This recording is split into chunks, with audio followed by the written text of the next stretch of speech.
जय हिंद दोस्तों। आज फिर इस क्लास में दोस्तों हम लोग वो सारे क्वेश्चन यहाँ पे डिस्कस करेंगे जो आपके आर्मी जीडी के एग्जाम में क्वेश्चन पूछे गए हैं। ये मान चलो दोस्तों यहाँ पे जितने मैं क्वेश्चन करा रहा हूँ सारे आपके इंपॉर्टेंट क्वेश्चन ही करा रहा हूँ, जो क्वेश्चन आपके आर्मी जीडी एग्जाम में बार बार क्वेश्चन वहां पे रिपीट होते। दोस्तों हम लोग यहाँ पे वो क्वेश्चन तो यहाँ पे डिस्कस करेंगे ही करेंगे, और साथ ही साथ दोस्तों हम लोग वो क्वेश्चन भी मैं आपको बताऊंगा कि अगर ये एग्जाम में क्वेश्चन हमारा पूछा गया है तो और कौन से वो क्वेश्चन है जो आपके पेपर सीधे सीधे आपको दिखाई पड़ जाएंगे। बस जितने मैं क्वेश्चन आपका उन सारे क्वेश्चन वहां पे देखिएगा, और जो पॉइंट मैं आपको इसके साथ साथ बताऊं वो पॉइंट एक बार यहाँ पे नोट जरूर करना। मैं यकीन दिलाता हूं आपके एग्जाम में सीधे सीधे क्वेश्चन यहां से आपको नजर आ जाएंगे। जब हमें क्वेश्चन की प्रैक्टिस ही वहां पे करनी तो हम वो क्वेश्चन की प्रैक्टिस करें जो हमारे पेपर क्वेश्चन पूछे जा चुके, ताकि हमें एक तो ये पता चल सके कि कैसे आखिर हमारे पेपर क्वेश्चन आपके पूछे जाते हैं। तो दोस्तों जो ये आज का ये प्रैक्टिस सेट नंबर हमारा 6 यहाँ पर लोग डिस्कस कर रहे हैं। और दोस्तों जो अपनी डेली क्लास होती है 6:30 बजे की, तो डेली क्लास को जुड़ना ना यहाँ पे भूलिएगा। और यहाँ पे मैं सारे क्वेश्चन आपको करा दूंगा जो आपके एग्जाम में क्वेश्चन पूछे जा चुके हैं, और कौन कौन से इस बार जो आपका एग्जाम लगने वाला वहां पे कैसे क्वेश्चन आपको पूछे जाएंगे। तो दोस्तों सबसे पहले हम लोग अगर बात करें कि जो हमारा साइंस का होता है, तो अपना जो पेपर होता है उसमें साइंस के 15 क्वेश्चन हमारे पूछे जाते हैं। और ये क्वेश्चन आपका पूछा गया था, आप जो बंगलोर एआरओ में सीधे सीधे ये क्वेश्चन आपका एक आया हुआ था। इसमें पूछा गया है विद्युत प्रतिरोध का मात्रक बताओ इनमें से क्या है। अब दोस्तों अगर ये विद्युत प्रतिरोध का मात्रक पूछा गया है तो और कौन से हमारे इंपोर्टेंट मात्रक आपके हो जाते हैं जो आपके एग्जाम में क्वेश्चन वो भी पूछे जा सकते हैं। वो सारे क्वेश्चन हम लोग यहाँ पे डिस्कस करेंगे। दोस्तों ये केवल आपका एक प्रैक्टिस सेट ही नहीं, ये मान चल रहा है यहाँ से आप तैयारी कर रहे हैं। आप जब पेपर देने जाएंगे तो सीधे सीधे क्वेश्चन यहाँ से आपको दिखेंगे, क्योंकि ये आपके वो क्वेश्चन जो आपके पेपर रिपीट बहुत बार होते हैं, वो सारे क्वेश्चन की मैं आप यहाँ प्रोवाइड करा रहा हूँ। और दोस्तों जो ये क्लास की जो पीडीएफ है, मैं इसके सारे क्वेश्चन की पीडीएफ भी अपना जो व्हाट्सएप ग्रुप है ये नंबर देख लेना, इस नंबर में इसका मैं पीडीएफ भी आपको प्रोवाइड करा दूंगा, जहां पे ये सारे क्वेश्चन की आप प्रैक्टिस कर सकते हैं। तो जो स्क्रीन में व्हाट्सएप नंबर शो कर रहा है, हाय लिख के मैसेज करना, व्हाट्सएप ग्रुप में ज्वाइन हो जाना। वहां पे जितने डेली क्लासेस होंगे उनकी पीडीएफ आपको यहाँ पे मिलती चलेंगी। तो इसका दोस्तों राइट आंसर बताओ क्या हो जाएगा। वाट होगा, कूलाम होगा, ओम होगा, न्यूटन होगा। अब बताओ इसका राइट आंसर हमारा यहाँ पे कितना आपका हो जाएगा। तो इसका राइट आंसर सीधा सीधा दोस्तों आप क्या बता देंगे, ये हम बताएंगे क्या हो जाएगा, ओम। क्या बता देंगे, ऑप्शन नंबर बी आपका बिल्कुल राइट आंसर हो जाएगा। ऑप्शन थोड़ा ऊपर नीचे आ गए, वहां भी आपके एग्जाम में ऐसे ऑप्शन वहां पे नजर आएंगे जब आपका ऑनलाइन पेपर होता है ना। ये क्रम जरूर ध्यान रखना वहां पे कि अगर क्रम का सीरियल नंबर ऊपर नीचे हो गया, इस बार जो क्वेश्चन है कई क्वेश्चन के सीरियल नंबर ऊपर नीचे वहां पे दिए गए थे, पर आपको उसी में टिक करना है और उसी में कॉलम में आपको ऑनलाइन भरना भी वहां पे। इसका राइट आंसर हो जाएगा ओम, आपका बिल्कुल राइट आंसर हमारा यहाँ पे हो जाएगा।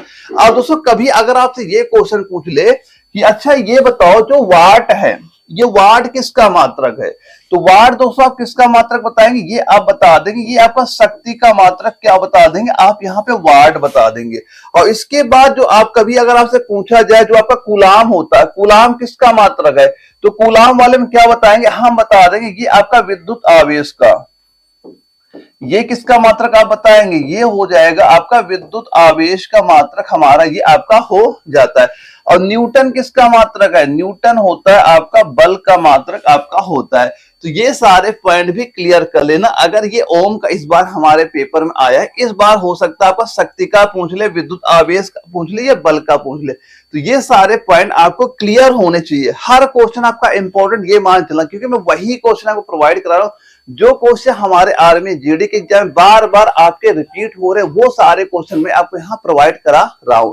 अब इसके बाद दोस्तों हमारा जो अगला क्वेश्चन आता है, इसमें पूछा गया है ये बताओ जो प्रकाश की गति अधिकतम निम्न में से किस माध्यम में आपकी होती। अब बताओ जो प्रकाश की गति सबसे तेज किसमें आपकी होगी, तो बताओ हवा होगा, निर्वात होगा, पानी होगा, कांच होगा। तो आप इसका राइट आंसर यहाँ पे क्या, दोस्तों हर क्वेश्चन आप नोट करते चलना, आपका इंपॉर्टेंट क्वेश्चन आपका यहाँ पे हर क्वेश्चन यहाँ पे आपका हो जाता है। और यह वीडियो दोस्तों अगर आपको पूरी क्लास देखिएगा, अगर ये क्लास आपको इंफॉर्मेटिव लगे, वीडियो को लाइक करना ना भूलेगा और ये क्लास उन बच्चों को शेयर जरूर करिएगा जो बच्चे आर्मी जीडी की तैयारी कर रहे हैं और चाह रहे हैं कि हमें इस साल ही अपना एग्जाम क्लियर कर लेना है। तो इसका दोस्तों राइट आंसर क्या बता देंगे, हम बताएंगे जो प्रकाश की गति है सबसे ज्यादा आप किसमें होती है, ये निर्वात में होती है। क्या बता देंगे, ऑप्शन डी आपका बिल्कुल राइट आंसर हमारा यहाँ पे आपका हो जाता है। अब दोस्तों अगर निर्वात में, चलो हमें ये पता होगा गति सबसे ज्यादा होती है, तो कितनी गति होती है, अगर आपसे ये क्वेश्चन पूछ लिया जाए कि जो प्रकाश की गति है ये निर्वात में आखिर होती कितनी है, तब इसका राइट आंसर तब क्या बताएंगे, हम बताएंगे निर्वात में इसकी गति क्या होगी, ये आप बताएंगे क्या, 3 × 10⁸ मीटर पर सेकेंड। आप ये गति आपकी किसमें हो जाती है, निर्वात में ये गति हमारी यहाँ पे हो जाती है। अब कभी दोस्तों अगर पूछा जाए अच्छा ये बताओ अगर जो प्रकाश की गति पानी में कितनी होती है, तो आप क्या बता देंगे, तो पानी में गति क्या बताएंगे, हम यहाँ बता देंगे पानी में बताएंगे आप 2.25 × 10⁸ मीटर पर सेकेंड आप यहां बता देंगे। और कभी कांच से पूछ लिए कांच में क्या गति होती है, तो क्या बताएंगे आप 2 × 10⁻, क्या बता देंगे 8 मीटर पर सेकेंड आप यहां पे बता दीजिएगा। और निर्वात की मैंने आपको नोट कराई थी, ये सारे पॉइंट भी आपके इंपॉर्टेंट यहाँ पे हो जाते हैं, ये नोट कर लेना कि निर्वात में पूछे प्रकाश की गति या पानी में पूछे आप प्रकाश की गति या कांच में पूछ ले प्रकाश की गति क्या होती है, तो ये पॉइंट भी आप एक बार नोट कर लीजिएगा। ये सारे आपके वो इंपॉर्टेंट पॉइंट है जो हमारे एग्जाम में क्वेश्चन पूछे जा सकते हैं। अगर ये क्वेश्चन पेपर में आए और कौन सा हमारा इंपॉर्टेंट जो पेपर में आ सकता है, तो यकीन मान चलना मैं जितने क्वेश्चन करा दूंगा ना एग्जाम तक सारे क्वेश्चन आपको यहाँ पे दिख जाएंगे, बस एग्जाम तक आप बने रहिएगा। और चैनल में अगर ना जुड़े तो चैनल सब्सक्राइब भी कर लेना ताकि आपको इसका नोटिफिकेशन आपको हमेशा मिलता रहे। और जो डेली अपनी क्लास होगी 6:30 बजे डेली अपनी क्लास ही अब यहाँ से स्टार्ट आपकी हो जाएगी। अगला क्वेश्चन दोस्तों आता है, ये बताओ अच्छा एक्सरे की खोज किसने की, अब बताओ एक्सरे की खोज किसने की, आपका जयपुर एआरओ में सीधे सीधे क्वेश्चन यहां पूछा गया। तो एक्सरे की खोज किसने की बताओ, ये 4 ऑप्शन आपके सामने वहां पे दे दिए गए थे। अब इसमें एक्सरे के खोजकर्ता कौन हो जाएंगे, ये हमसे यहाँ पूछा गया है। तो एक्सरे के खोजकर्ता किसका नाम आप बता देंगे, हम बताएंगे भाई डब्ल्यू जो रोंटगन है इन्होंने एक्सरे की खोज की थी। तो ऑप्शन ए इसका राइट आंसर आप यहाँ पे बता देंगे। अब दोस्तों अब ये बताओ अगर आपसे क्वेश्चन पूछे मार्कोनी ने किसकी खोज की थी, तो यहाँ पे इनका नाम क्या बता देंगे, हम बताएंगे इन्होंने खोज की थी, क्या खोज की थी, रेडियो संचार की, रेडियो संचार की खोज इन्होंने वहां पे की थी, हम ये पॉइंट बता देंगे। अब ये अच्छा बताओ जो हेनरी बेकेरेल है इन्होंने किसकी खोज की थी, अगर आपसे ये क्वेश्चन पूछा जाए तो इन्होंने किसकी खोज की थी, इन्होंने खोज की थी रेडियो धर्मिता की। क्या बता देंगे हम लोग, यहां बताएंगे रेडियो धर्मिता, आप ये पॉइंट नोट करें, रेडियो धर्मिता की इन्होंने खोज की। और न्यूटन ने किसकी खोज की, तो आप क्या बता देंगे, इन्होंने गुरुत्वाकर्षण, क्या बता देंगे आप यहां लिखेंगे गुरुत्वाकर्षण की खोज किसने की, न्यूटन ने की थी। अब अगर आपके एग्जाम में ये क्वेश्चन पूछा गया था पिछली बार, अगर आपसे अब पूछा जाए रेडियो संचार की खोज किसने की, आप ये सारे नाम याद रखिएगा। अब रेडियो धर्मिता की हेनरी बेकेरेल हम बता देंगे, और गुरुत्वाकर्षण आपको न्यूटन मैंने क्लियर ही करा दी। ये पॉइंट भी एक बार आप नोट कर लेना, ये तीनों आपके इंपॉर्टेंट यहाँ पे हो जाते हैं। देखो यहाँ पे पेपर क्या होता है, एक एआरओ का दूसरे एआरओ में बहुत रिपीट होता है। अब मान लो ये जयपुर एआरओ में हो सकता है, अब आपके दानापुर एआरओ में आ जाए, लखनऊ एआरओ में आ जाए, या फिर आगरा एआरओ में, ये क्वेश्चन रिपीट बहुत होते हैं आपके, ठीक है। बस जितने मैं क्वेश्चन कर रहा हूं आप ये तैयार करिए, पेपर में आपको क्वेश्चन यहां से आपको नजर आ जाएंगे। अगले क्वेश्चन दोस्तों हमसे क्या पूछा गया है, ये बता दो अच्छा निम्नलिखित में से कौन सी धातु सबसे अधिक नम्य लचीली है, सबसे अधिक। देखो ये ऐसे जो क्वेश्चन होते हैं ये आपके हमेशा ऑप्शन पे डिपेंड करते हैं कि आपके आखिर ऑप्शन में दिया क्या जा रहा है। हमेशा ये क्वेश्चन हमारे किस पे डिपेंड करेंगे, आपके ऑप्शन सीधे सीधे आपको डिपेंड करते हैं। दोस्तों मैं आपको एक सीरियल पूरे नाम नोट करा देता हूं, ठीक है। यानी कि सबसे ज्यादा लचीली कौन है, फिर उससे कम, फिर उससे कम, फिर उससे कम, ठीक है। क्योंकि अगर हो सकता है पहला ना ऑप्शन देके आपको नीचे ऑप्शन दे दे, ठीक है, इसके लिए आपको इनके पूरे क्रम इनको याद यहाँ पे होना चाहिए। दोस्तों यहां पे मैं इनका पूरा क्रम आपका नोट करा रहा हूं, पूरा क्रम आप यहां पे नोट कर लीजिएगा।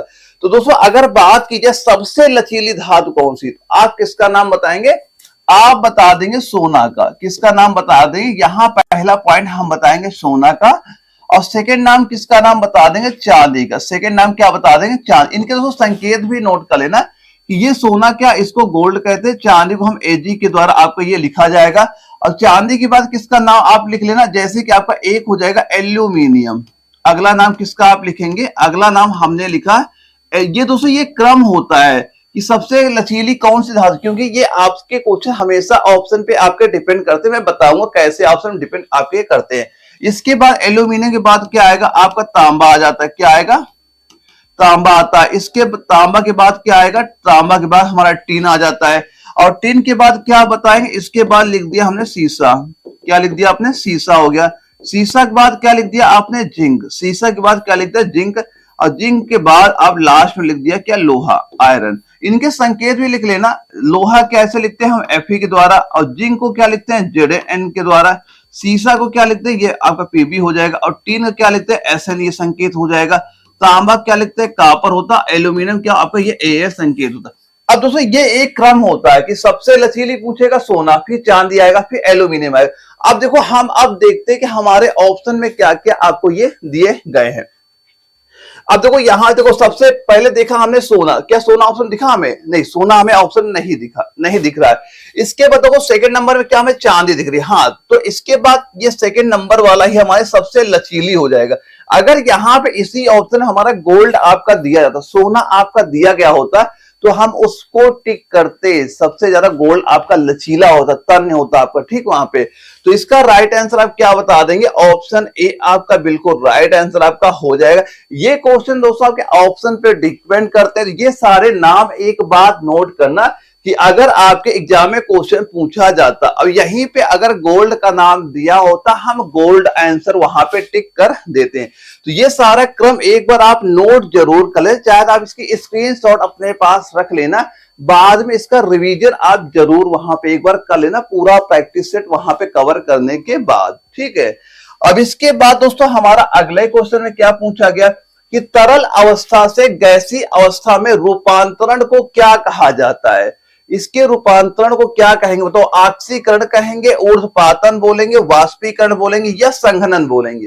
तो बताओ उसे क्या आपका ये कहा जाएगा। तो राइट आंसर आप यहां पे कितना कह देंगे, यहां पे हम कहेंगे उसे वाष्पीकरण कहा जाता है। ऑप्शन सी आपका बिल्कुल राइट आंसर यहां पे आपका हो जाता है।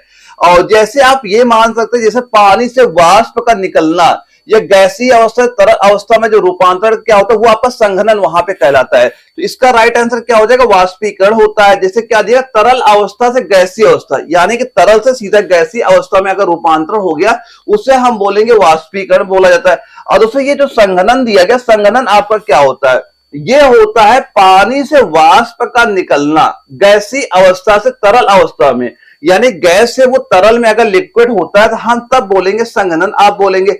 और यहां संघनन में आप ये एक चीज याद रख सकते हैं, जैसे कि आपका मान लो वाष्प से जल का निर्माण या बादल से वर्षा का होना, ये सब किसके हो जाते हैं, संघनन के आपके उदाहरण आपके वहां पे हो जाते हैं।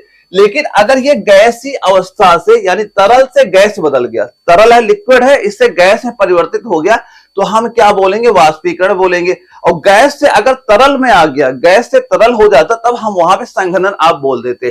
तो इसका राइट आंसर क्या बोलेंगे, ऑप्शन सी हमारा राइट आंसर आपका हो जाता है। और ये दानापुर एआरओ में सीधे सीधे क्वेश्चन आपके पूछेंगे, मैं सारे जितने भी एआरओ में क्वेश्चन पूछेंगे वो मैं सारे आपको कंप्लीट यहाँ पे करा दूंगा। बस जो चीजें बता रहा हूं इनके एक स्क्रीनशॉट ले लेना, अगर ना नोट कर पा रहे स्क्रीनशॉट जरूर ले लेना, बाद में क्वेश्चन आप नोट कर लेना, लेकिन ये सारे क्वेश्चन आपके पास वहां पे होने चाहिए। अगला क्वेश्चन दोस्तों आता है कि ऑक्सीजन के सापेक्ष क्लोरीन की संयोजकता बताओ। ऑक्सीजन के सापेक्ष क्लोरीन की संयोजकता कितनी है, 4 होगी, 5 होगी, 2 होगी, 7 होगी। तो बताओ राइट आंसर क्या हो जाएगा। नागपुर एआरओ में सीधे सीधे क्वेश्चन हमारे पेपर में आपका ये पूछा गया था। तो इसका दोस्तों राइट आंसर क्या बता देंगे, आप बताएंगे क्या हो जाएगा, ऑप्शन नंबर डी। क्या हो जाएगा, ऑप्शन डी आपका बिल्कुल राइट आंसर आपका हो जाता है।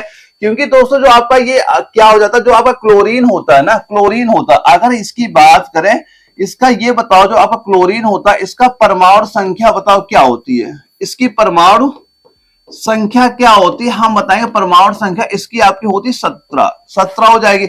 अब इसका इलेक्ट्रॉनिक विन्यास बता दो क्या हो जाएगा, यानी अब इसका अगर हम ये पूछ लें आपसे, ये बताओ इसका इलेक्ट्रॉनिक विन्यास आपका क्या हो जाएगा, तो हम इलेक्ट्रॉनिक विन्यास कितना आप बोलेंगे, ये आपका हो जाएगा 2, 8 और 7, ये इलेक्ट्रॉनिक विन्यास हो गया। तो यहां पे क्या हो जाएगा, संयोजकता कितनी हो जाएगी, ये जो आपकी बच रही है ना, यही आपकी क्या संयुक्ता हो जाती है।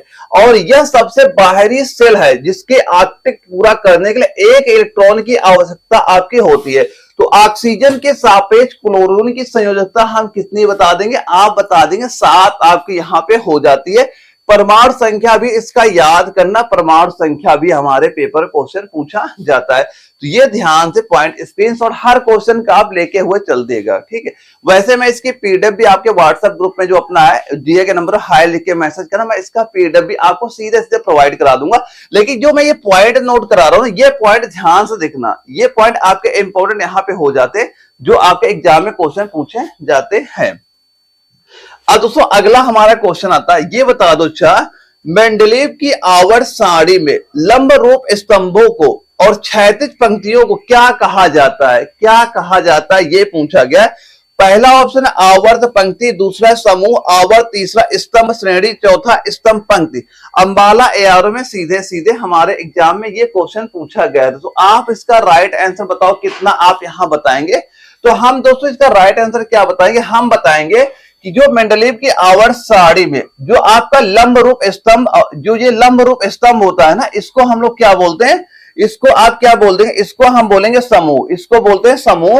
और जो आपके क्षैतिज पंक्तियां होती है उसको हम बोलते हैं आवर्त। यानी हम क्या बताएंगे, ऑप्शन बी इसका हमारा राइट आंसर आपका यहाँ पे हो जाता है। और दोस्तों ये जो आपके मेंडलीव थे ना, एक रूसी रसायन शास्त्री थे, क्या बताएंगे, जो मेंडलीव थे कि आपके रूसी रसायन शास्त्री मेंडलीव थे, इन्होंने ये अपना जो आवर्त नियम दिया था, अगर कभी क्वेश्चन ये पूछा गया कि इन्होंने जो अपना आवर्त नियम दिया कब दिया, तो एक पॉइंट ये यहां पे नोट कर लेना कि इन्होंने अपना जो आवर्त नियम, आप क्या बता देंगे, ये बताइएगा इन्होंने जो इनका आवर्त नियम है ये इन्होंने किस वर्ष आपका दिया था। तो ये नियम इन्होंने दिया था 1869 में, 1869 में इन्होंने दिया था। और जिसके अनुसार तत्वों के भौतिक व रासायनिक गुण उनके जो परमाणु भारों के आवर्ती फलन होते, ये भी क्वेश्चन पूछा जाता है कि जो मेंडलीव ने अपनी आवर्त सारणी बनाई थी इसको कह रहे किस क्रम में रखा था। इन्होंने क्या बोलोगे, ये तत्वों के भारों के क्या बताओगे, अनुक्रमानुपाती आपके वहां पे हो जाते हैं, यानी आवर्ती फलन आपके यहाँ पे हो जाते हैं। और इसी आधार पर मेंडलीव ने जो तत्कालीन सभी ज्ञात, यानी उन्होंने जो उस समय इन्होंने तत्व बनाए थे, नियम बनाए, इन्होंने जो 63 तत्व उस समय वहां पे ज्ञात थे, ठीक है। अब इसको क्या किया था इन्होंने, इनको क्या किया, इनको इन्होंने 7 आपकी क्षैतिज पंक्तियां, इसको क्या किया इन्होंने 7 आपकी क्षैतिज पंक्तियां, और इसके बाद 9 आपके ऊर्ध्वाधर, 9 आपके किसमें कर देना आप, ऊर्ध्वाधर, ऊर्ध्वाधर कॉलम में इन्होंने वहां पे डिवाइड आपका ये कर दिया, ये सारणीबद्ध वहां पे कर दिया। तो यहाँ पे इंपॉर्टेंट पॉइंट कितने आपके हो गए कि पहला तो ये ध्यान रखना कि इनको समूह या आवर्त कहा जाएगा। और ये मेंडलीव ने नियम कब दिया था आप बताएंगे, ये नियम इन्होंने 1869 में दिया था। और उस समय जो 63 ज्ञात तत्व थे इनको इन्होंने क्या किया, 7 क्षैतिज और 9 ऊर्ध्वाधर कॉलमों में सभी को वहां पे डिवाइड कर दिया। तो ये सारे पॉइंट एक बार नोट कर लेना, आपके ये इंपॉर्टेंट पॉइंट हो जाते हैं जो हमारे एग्जाम में क्वेश्चन आपके पूछे जाते हैं। अब इसके बाद दोस्तों हमारा अगला क्वेश्चन पूछा गया है कि निम्न में से कौन सा समूह शून्य संयोजकता को निरूपित करता है, कौन सा समूह ऐसा है जो शून्य संयोजकता को निरूपित करता है, इन 4 ऑप्शन बताना है। और दानापुर एआरओ सीधे सीधे क्वेश्चन आपका ये वहां पूछा गया, हर क्वेश्चन आपका यहाँ पे इंपॉर्टेंट आपका यहाँ पे हो जाता है। तो दोस्तों इसमें कौन सा आपका समूह क्या पूछा जा रहा है, कौन सा समूह शून्य, कौन समूह शून्य संयोजकता को निरूपित करता है। तो हम बताएंगे जो 18वां समूह होता है, कौन सा 18वां समूह, यानी ऑप्शन नंबर सी आपका बिल्कुल राइट आंसर आपको हो जाता है। दोस्तों यहाँ पे एक पॉइंट ये याद रखना कि इसको क्या बोलते हैं, नोबल गैस। यहाँ पे जो आपकी आती है नोबल गैस, नोबल गैस लिख के आ जाए, या फिर आपका अक्रिय गैस, या फिर आपसे अक्रिय गैस भी आपसे यहां पूछा जा सकता है। ये आपके 18वें समूह पे आ जाए। दोस्तों अगर हमें प्रैक्टिस करें, हम वो क्वेश्चन प्रैक्टिस करें जो आपके एग्जाम में क्वेश्चन पूछे जा रहे हैं, क्योंकि इधर उधर क्वेश्चन लगाने से कोई मतलब नहीं है। मैं जितने क्वेश्चन कर रहा हूं ये तैयार करके जाना, आपका एक एक क्वेश्चन आपके पेपर वहां पे दिखेगा, लेकिन जो चीज मैं बता रहा हूं इसे फॉलो करिएगा, इसे तैयार करिए, आपके एग्जाम में सीधे सीधे क्वेश्चन यहां से आपको नजर आ जाएंगे। और दोस्तों यहाँ पे अगर हम बात करें, अच्छा ये बताओ कौन कौन से अक्रिय गैस से आपकी हो जाती है, कभी अगर ये क्वेश्चन पूछा जाए, ये बताओ इनमें अक्रिय गैस कौन सी है, तो आप क्या बताएंगे। जैसे आप क्या नोट करेंगे, जैसे आपका एक हीलियम हो गया, क्या हो जाएगा, हीलियम। एक पॉइंट आपने बता दिया, हीलियम का संकेत क्या हो जाएगा, आपका He हो जाएगा। और इसके बाद जैसे आपका नियॉन हो गया, क्या बता देंगे, अगला पॉइंट आपने क्या बताया, नियॉन बताया, इसका संकेत क्या, Ne हमारा हो गया। इसके बाद जैसे आपने बता दिया आर्गन, अगला क्या बता दिया, आपने बता दिया आर्गन। आर्गन संकेत क्या होता है, आपका Ar हो जाएगा। इसके बाद आपने बता दिया जो आपकी क्रिप्टॉन गैस होती है, कौन सी, क्रिप्टॉन। क्रिप्टॉन का संकेत क्या बताएंगे, ये हो जाएगा। और इसके बाद जो आपका जेनॉन गैस होगी, कौन सी गैस हो जाएगी, अगला लिखा हमने जेनॉन गैस, इसका संकेत क्या हो जाएगा, Xe हो जाएगा। इसके बाद जो आपका रेडॉन हो गया, क्या हो गया, रेडॉन। इसके बाद क्या आपने बता दिया, जो आपका हो जाएगा क्या, रेडॉन, आपने बता दिया जो रेडॉन गैस, तो इसका संकेत क्या हो जाता है, Rn आपका हो जाता है। ये सारे सारे आपके 18वें समूह के तत्व शून्य संयोजकता को आपको निरूपित करते हैं। ये सभी आपके शून्य संयोजकता के आपके निरूपित करेंगे। स्क्रीनशॉट एक बार लेना, बाद में इन क्वेश्चन की प्रैक्टिस आप जरूर करना। और जो भाई आर्मी जीडी की तैयारी कर उसको ये वीडियो शेयर करना कि ताकि वो भी अपना एग्जाम इसी साल यहाँ पे क्लियर कर सके। दोस्तों यहाँ मैं जितने भी क्वेश्चन करा रहा हूँ, एक बार ये सारे क्वेश्चन आप तैयार करना, मैं यकीन दिलाता हूं आपका जब भी पेपर लगेगा यहां से आपके एग्जाम में सीधे सीधे क्वेश्चन आपको यहां पे नजर आ जाएंगे। बस जो चीजें मैं जैसे बता रहा हूं ऐसे आप इनकी तैयारी करो, ये सारे पॉइंट ऐसे आप यहाँ पे नोट करते हुए चलिएगा। अब दोस्तों हमारा एक अगला क्वेश्चन अब आता है, इसमें क्या पूछा गया है, वर्तमान में ज्ञात तत्वों की कुल संख्या, यानी जब मेंडलीव ने उस समय अपनी साड़ी बनाई थी वहां पे कितने तत्व थे, वहां पे 63 थे। अब अगर आपसे इसमें पूछा गया है कि ये बताओ जो वर्तमान में ज्ञात तत्वों की संख्या, कुल संख्या कितनी है, जब ये बंगलोर एआरओ में आपका क्वेश्चन यहां पूछा गया था, तो अभी तक वर्तमान में ज्ञात तत्वों की संख्या आप कितना बताएंगे। दोस्तों आप ये बात हमेशा ध्यान रखना, आप जो क्वेश्चन वहां पे आते हैं इनके सीरियल ध्यान रखना, अगर वो ऊपर नीचे अब आपके सीरियल वहां पे देते हैं, ठीक है, तो आप जो ऑनलाइन आपका एग्जाम वहां पे होता है उसको भरते समय ध्यान से देखना कि जैसे यहां हम देख रहे हैं सी कॉलम है, ठीक है, लेकिन यहां पे बी ऑप्शन आपको लिखा हुआ है, तो इसका राइट आंसर आप क्या बताएंगे, बी आपका होता है। तो आप इसमें कंफ्यूज कभी नहीं होना कि भाई ये तो तीसरे नंबर पे है हमारा, ये आपका सी आंसर होना चाहिए। इनके सीरियल ऊपर नीचे आपके यहाँ पे किए जाने अब लगे हैं, ठीक है। तो आप अगर ये यहाँ बी आपका लिखा हुआ, अगर यहाँ बी लिखा है तो आप जो ऑनलाइन एग्जाम देंगे उसमें जो आपकी सीट वहां आप फिलअप करते हैं, टिक करेंगे, तो वहां पे आप बी वाले कॉलम में ही वहां भरिएगा। यहां से ये ना देखिएगा भाई ये 1 2 3 ए बी सी या तीसरे सी नंबर पे आएगा, ऐसा आप गलती ना करना। यहां पे जो चीज लिखा रहेगा उसी कॉलम में आपको उसको वहां पे टिक करना, क्योंकि अब क्या होता है पेपर आपके आते हैं सीरियल कई क्वेश्चन के आपके ऊपर नीचे भी वहां पे देखने को आपको मिल सकते हैं, ये चीज आप वहां पे ध्यान रखिएगा, ठीक है। और जो डेली दोस्तों अपनी 6:30 बजे क्लास अब आपके यहाँ पे कंटिन्यू स्टार्ट हो चुकी है, तो डेली अब 6:30 बजे ज्वाइन करना आप ना भूलिएगा। और इसके बाद दोस्तों हमारा अगला जो क्वेश्चन में क्या पूछा गया है कि ये बताओ अच्छा एपिग्राफी का अभिप्राय क्या है, जो आपका एपिग्राफी होता है, अब ये बता दो अच्छा इसका क्या अभिप्राय हमारा आपका होता है। कंकालों का अध्ययन, मानचित्रों का अध्ययन, या शिलालेखों का अध्ययन, या सिक्कों का अध्ययन। जयपुर एआरओ में सीधे सीधे क्वेश्चन हमारे पेपर में आपका पूछा गया था, तो आप इसका राइट आंसर क्या बताएंगे, हम बता देंगे इसका शिलालेखों का अध्ययन। जो आपका एपिग्राफी होता है, क्या होता है, जो आपका एपिग्राफी होता है इसके अंदर क्या होता है, शिलालेखों का अध्ययन होता है। ऑप्शन बी आपका राइट आंसर होगा। यहां तीसरे नंबर पे आपको सवाल है, लेकिन और जो आप कॉलम वहां भरेंगे ना, ऑप्शन आप जो बी होगा वो आप भरें, क्योंकि यहाँ पे हमारा बी वर्ड लगा, ये ध्यान देना, कंफ्यूज ना हो जाना कभी वहां पे, क्योंकि कई सारा बच्चा पिछली बार कई क्वेश्चन वहां पे गलत करके आ गया था वहां पे, ठीक है। अब दोस्तों अगर कभी ये क्वेश्चन पूछा जाए, अच्छा जो कंकालों का अध्ययन है ये किसके अंतर्गत आता है, जो कंकालों का अध्ययन, तो आप कंकालों का अध्ययन में क्या आप बता देंगे, यहां बताएंगे आप ऑस्टियोलॉजी, यहां पे क्या आप बता देंगे, यहां पे हम बता देंगे सीधा सीधा ऑस्टियोलॉजी। ऑस्टियोलॉजी आप यहां पे क्या, ये चीज आप यहां पे बता दीजिए, ऑस्टियोलॉजी आपका हो जाएगा। और कभी अगर आपसे ये क्वेश्चन पूछा जाए कि जो आपका मानचित्रों का अध्ययन है ये किसके अंतर्गत आता है, तो मानचित्रों वाले में क्या बताएंगे, यहां बताएंगे आप क्या, कार्टोग्राफी, यहां पे क्या बता देंगे, कार्टोग्राफी, क्या बता देंगे आप सीधा, कार्टोग्राफी हमारा राइट आंसर हो जाएगा। और ये बता जो सिक्कों का अध्ययन होता है, सिक्कों का अध्ययन ये क्या कहलाएगा आपका, ये कहलाएगा आपका न्यूमिस्मेटिक, न्यूमिस्मेटिक, ये पॉइंट यहां पे याद कर लेना, स्क्रीनशॉट दोस्तों ले लेना। अगर आपके ये शिलालेखों का अध्ययन पूछा गया इस बार आपके एग्जाम में ये क्वेश्चन भी आपके आ सकते हैं, तो स्क्रीनशॉट लेना, प्रैक्टिस जरूर करना, एग्जाम तक जितने में क्वेश्चन कराओ आप तैयार करके जाना, पेपर सीधे सीधे क्वेश्चन आपको यहाँ पे नजर आएंगे।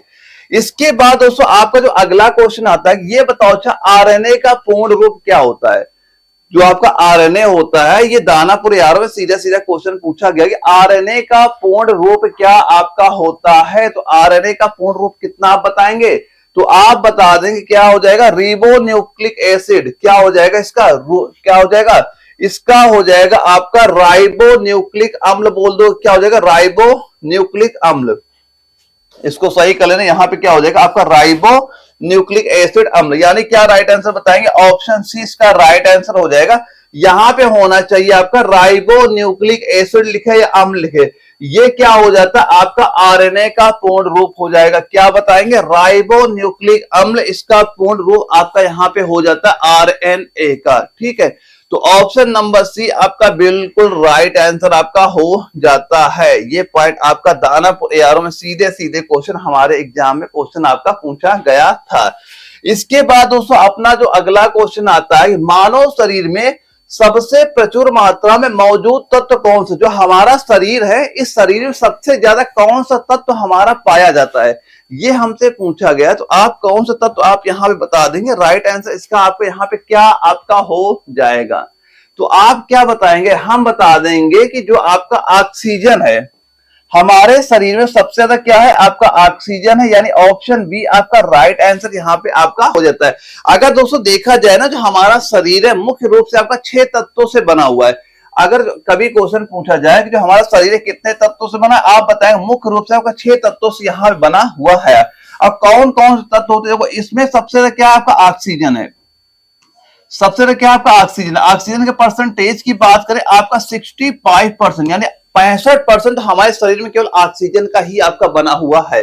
और इसके बाद क्या आएगा, तो इसके बाद क्या आता है, जैसे आपका कार्बन हो गया, इसके बाद क्या आएगा आपका जैसे कार्बन हो जाता है, कार्बन के बाद जैसे क्या शरीर में है हमारे हाइड्रोजन हो जाएगा, क्या हो जाएगा आपका हाइड्रोजन, क्या बता देंगे आप, हाइड्रोजन बताएंगे। इसके बाद क्या बता देंगे आप, बताएंगे आप नाइट्रोजन, इसके बाद क्या हमने बता दिया नाइट्रोजन बता दिया।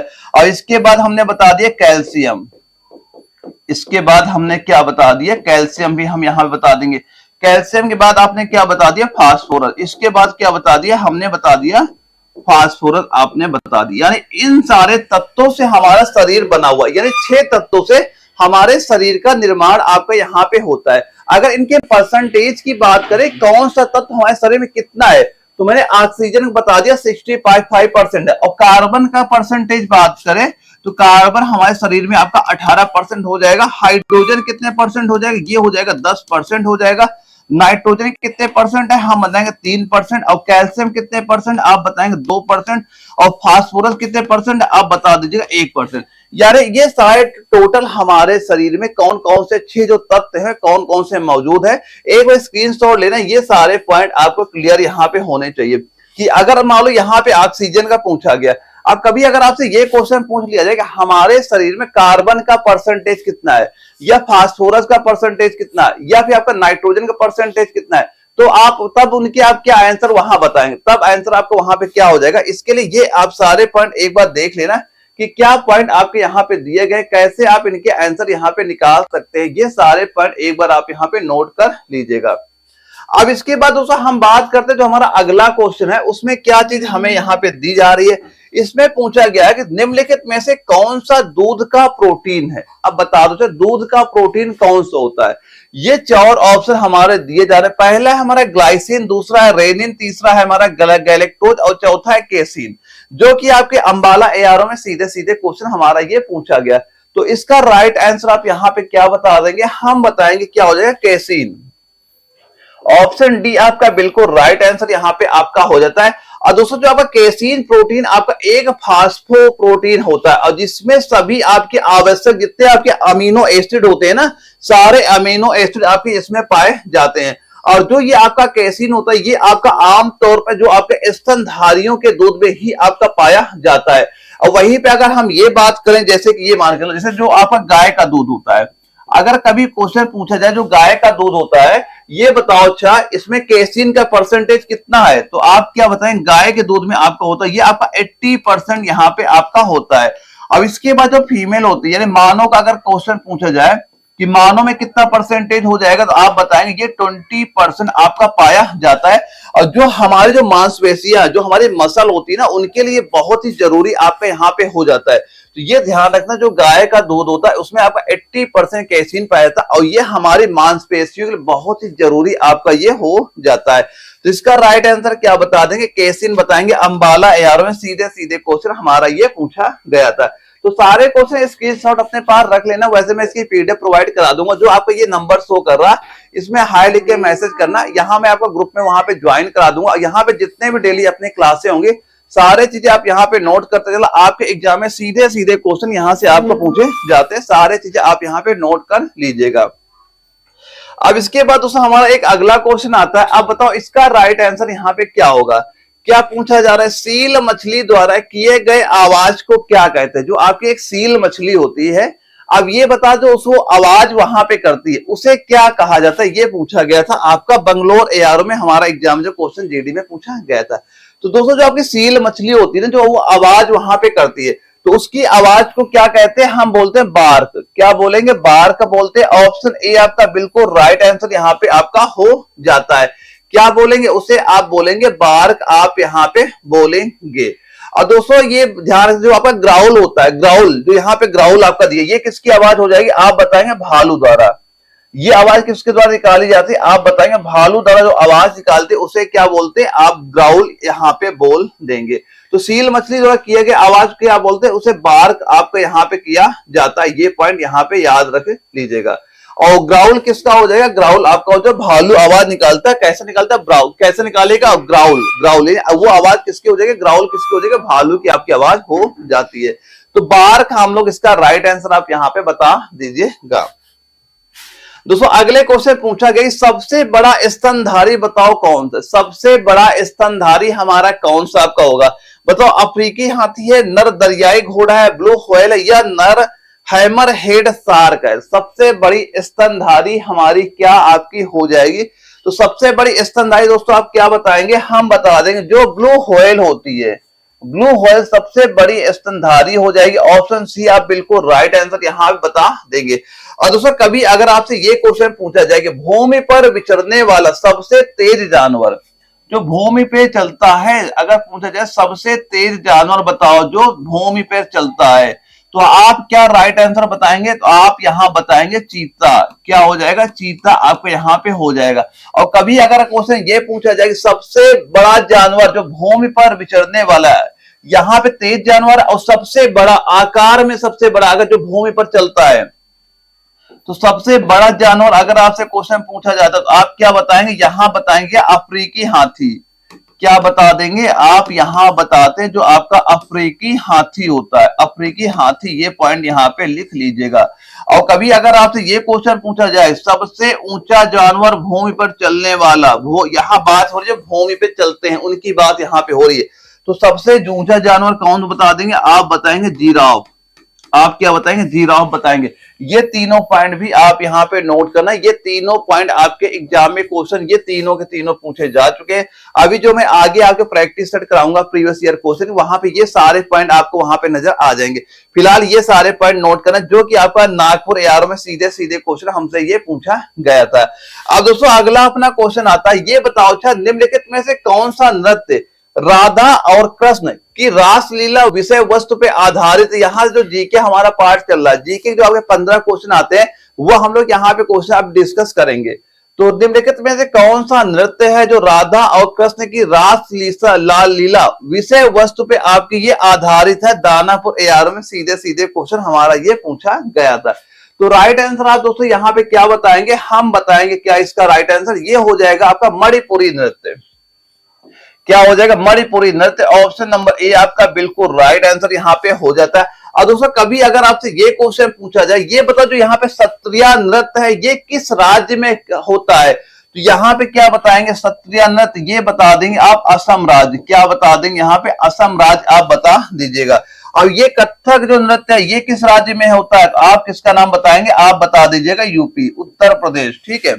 और जो मोहिनी अट्टम है ये किस राज्य में होता है? आप किसका नाम बता देंगे? यहाँ पे केरल। कौन सा राज्य बताएंगे? केरल राज्य।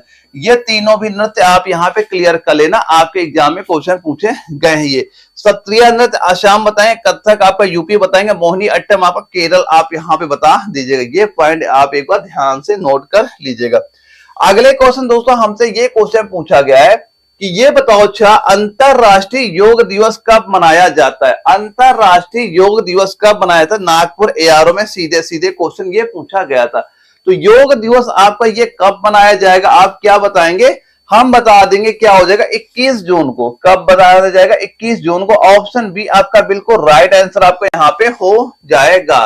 और दोस्तों यहाँ पे ये बताओ 20 जून को अगर दिया गया, 20 जून को क्या मनाया जाता है? तो यहाँ पे लिखना विश्व शरणार्थी दिवस। इस दिन क्या मनाया जाएगा? आपका विश्व शरणार्थी। क्या बता देंगे हम लोग? विश्व शरणार्थी दिवस आप यहाँ पे बता दीजिए। क्या बताएंगे? विश्व शरणार्थी दिवस हम लोग यहाँ बता देंगे। और ये बताओ 22 जून को क्या मनाया जाएगा? तो 22 जून को क्या लिखेंगे? यहाँ पे लिखेगा विश्व वर्षा दिवस। क्या बताएंगे? विश्व, अब ये क्या लिख देंगे यहाँ पे? विश्व आपका वर्षा दिवस। आप यहाँ पे ये पॉइंट आप यहाँ पे लिख लीजिए। क्या बताएंगे? विश्व वर्षा दिवस आपका यहाँ पे हो जाएगा।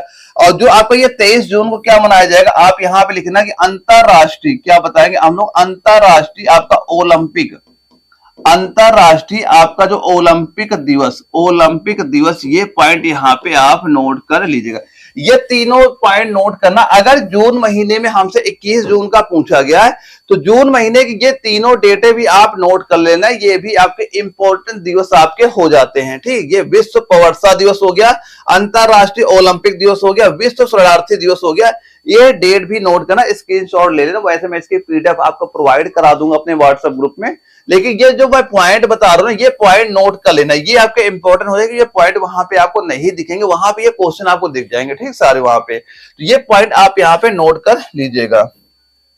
अब ये दोस्तों बताओ चाहे भूटान का राष्ट्रीय खेल क्या है? अगर पूछा जाए भूटान का राष्ट्रीय खेल बता दो क्या होता है, जो कि लखनऊ एआरओ में हमारा क्वेश्चन पूछा गया था। तो जो भूटान होता है, तो भूटान का राष्ट्रीय खेल आप क्या बता देंगे? हम बता देंगे यहाँ का हो जाएगा तीरंदाजी। यहाँ खेल क्या हो जाएगा? तीरंदाजी हो जाएगा। ऑप्शन ए आपका बिल्कुल राइट आंसर यहाँ पे आपका हो जाता है। और दोस्तों यहां मैं कुछ देशों के ही इंपॉर्टेंट नोट करा देता हूं। अगर दोस्तों कभी आपसे ये क्वेश्चन पूछा जाए, जो आपका पाकिस्तान देश है, अगर पाकिस्तान का पूछा जाए राष्ट्रीय खेल बताओ यहाँ का क्या है? ठीक है, तो यहाँ क्या बताएंगे? आप क्या बताएंगे? Field hockey. यहाँ क्या बता देंगे? आप बताएंगे राइट आंसर क्या? फील्ड हॉकी हमारा राइट आंसर आपका हो जाएगा। अब इसके बाद कभी अगर आपसे पूछा गया जो नेपाल देश है, किस कौन से नेपाल देश का बताओ क्या हो जाएगा खेल, राष्ट्रीय खेल? तो आप क्या बताएंगे? यहाँ पे हम बता देंगे क्या? वॉलीबॉल। क्या बता दिया आपने? बता दिया यहाँ पे वॉलीबॉल हमारा राइट आंसर हो गया। इसके बाद अगर कभी आपसे ये क्वेश्चन पूछा गया जो बांग्लादेश है, अगर क्वेश्चन आपसे पूछा गया ये बता दो जो बांग्लादेश है क्या है? बांग्लादेश है, इसका बता दो क्या राष्ट्रीय खेल आपका हो जाएगा? तो बांग्लादेश का आप क्या बताएंगे? यहाँ का हम बता देंगे क्या? कबड्डी। क्या बता देंगे? कबड्डी राष्ट्रीय खेल आपका हो जाएगा। या फिर कभी आपसे ये क्वेश्चन पूछा गया जो आपका श्रीलंका देश है, कौन सा? श्रीलंका। अब यहाँ का राष्ट्रीय खेल बता दो क्या हो जाएगा? तो यहाँ के भी आप क्या बताएंगे? वॉलीबॉल। यहाँ का राष्ट्रीय खेल क्या बता देंगे? आप बता देंगे वॉलीबॉल, यहाँ का आपका हो जाएगा। या फिर आपसे कभी क्वेश्चन पूछा गया चीन, अब बताओ चीन का राष्ट्रीय खेल क्या हो जाएगा? तो यहाँ पे क्या बताएंगे आप? Table tennis. क्या बता देंगे आप यहाँ पे? टेबल टेनिस, टेबल टेनिस आप यहाँ पे बता देंगे। तो ये सारे पॉइंट भी आप नोट करें जो आपके एग्जाम में क्वेश्चन यहाँ पूछे जा चुके हैं। पाकिस्तान, नेपाल, बांग्लादेश, श्रीलंका, क्योंकि ये अपने पड़ोसी देश भी आपके हो जाते हैं, क्योंकि आपके एग्जाम में जो भारत पड़ोसी देश है यहाँ से आपके पेपर क्वेश्चन पूछे जाते हैं। तो वो सारे पॉइंट मैंने कवर कराई दिए, ये सारे पॉइंट एक बार आप नोट कर लीजिएगा। आपके पेपर यहां से क्वेश्चन आपको दिखेंगे, बस जो मैं बता रहा हूं आप ध्यान से पढ़ो। आप जब भी पेपर देने जाएंगे सीधे सीधे क्वेश्चन आपको यहां नजर आ जाएंगे। बस जितने में क्वेश्चन है पेपर तक करा दो, सारे आप तैयार करके पेपर देने चले जाना। और कोई भाई अगर आपके सामने ऐसा हो जो तैयारी करना चाहो, अगर उसे लगे कि हमें सर एक ही बार में इसी बार अपना एग्जाम क्लियर कर दे, मैं क्या करूं, कैसे पेपर निकालूं, दोस्तों बस आप एक चीज ये कर लो, जो मैं आपको ये कंप्लीट क्वेश्चन करा रहा हूं, ये क्वेश्चन आप प्रैक्टिस यहाँ पे कर लो। अब इसके साथ जो मैं आपको कंप्लीट नोट्स भी प्रोवाइड करा रहा हूं, आप वो नोट्स तैयार करो।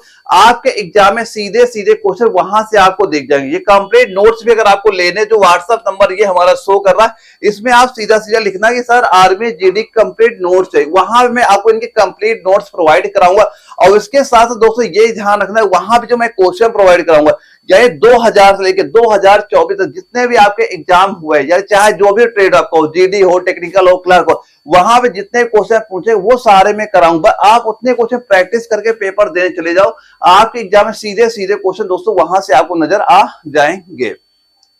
अब इसके बाद दोस्तों हमारा अगला क्वेश्चन आता है जीके का। इसमें पूछा गया कि भारत के योजना आयोग को वर्ष में नीति आयोग द्वारा प्रतिष्ठापित किया, यानी जिसको पहले हम योजना आयोग नाम से जानते थे, अब ये बताओ कौन से वर्ष इसे नीति आयोग के नाम में परिवर्तित कर दिया। हमसे सन पूछा जा रहा है, वो सन कौन सा था। जयपुर एआरओ में सीधे सीधे हमारा क्वेश्चन ये पूछा गया था। तो आप इसका राइट आंसर कितना बता देंगे? हम बता देंगे 2015। ऑप्शन नंबर डी इसका बिल्कुल राइट आंसर आपका यहाँ पे हो जाएगा। और दोस्तों कभी अगर आपसे क्वेश्चन पूछा गया तो नीति आयोग का गठन कब हुआ था, तो नीति आयोग का गठन कब बताएंगे, पूरी डेट क्या हो जाएगी, इसका हो जाएगा आपका 1 जनवरी 2015 आपका यहाँ पे हो जाएगा। और दोस्तों अगर कभी ये क्वेश्चन पूछा जाता, जो आपका ये योजना आयोग है, ये आपका योजना आयोग है, इसका गठन आपसे क्वेश्चन पूछा जाए कि योजना आयोग का गठन कब हुआ था, तो आप क्या बताएंगे? आप यहां बताएंगे क्या 15 मार्च, क्या बता देंगे यहाँ 15 मार्च 1950, 15 मार्च 1950 की योजना आयोग गठन पूछेगा, हम बताएंगे 15 मार्च 1950 बताएंगे।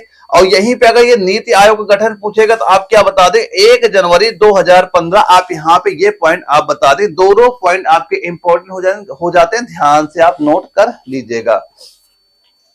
अगले क्वेश्चन दोस्तों हमसे ये क्वेश्चन पूछा जा रहा है कि जवाहरलाल नेहरू की अधीन भारत जो अंतरिम सरकार का गठन कब किया गया था। जो पहला अपनी सरकार बनी थी, जो अपना पहला कैबिनेट आपका बना था, वो उसका गठन किस वर्ष हुआ था, ये पूछा जा रहा है। इन 4 ऑप्शन बताओ, राइट आंसर क्या आपका हो जाएगा। और ये आपके अंबाला एआरओ में सीधे सीधे क्वेश्चन आप यहां पूछा गया था। तो इसका दोस्तों राइट आंसर आप क्या बताएंगे? आप बता दीजिएगा यहाँ पे 2 सितंबर 1946। ऑप्शन सी इसका राइट आंसर यहाँ पे आपका हो जाता है। और दोस्तों जो उस समय कैबिनेट बनी थी ना, वहां पे 1-2 नाम याद करना जो आपके पेपर क्वेश्चन पूछे गए हैं। अगर वहां पे कभी आपसे ये क्वेश्चन पूछा जाए, उस समय के रक्षा मंत्री बताओ कौन थे उस समय के, ये बता दो। अच्छा, रक्षा मंत्री कौन थे? एक ये बता दो। अच्छा, उस समय के कानून मंत्री कौन थे? कानून मंत्री किसको वहां बनाया गया? एक ये बता दो। उस समय के जो श्रम मंत्री थे कौन थे?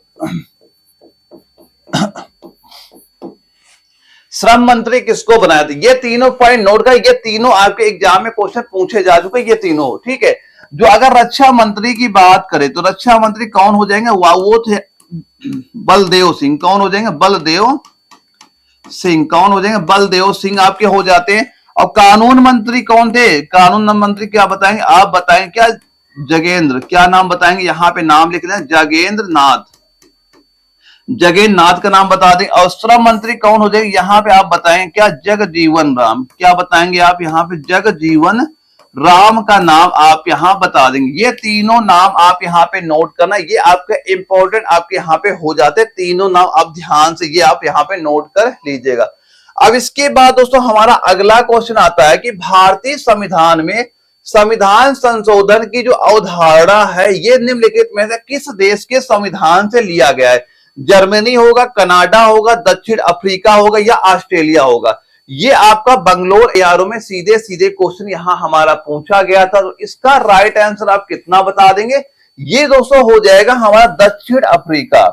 ऑप्शन सी इसका बिल्कुल राइट आंसर यहां पे आपका हो जाता है। और दोस्तों यहां पे एक पॉइंट ये याद रखना कि जब भारतीय संविधान का वहां पे निर्माण हुआ था तो उस समय कितने भाग थे, कितने अनुच्छेद थे, अगर ये कभी क्वेश्चन पूछे वो भी आप यहाँ पे याद कर लीजिएगा।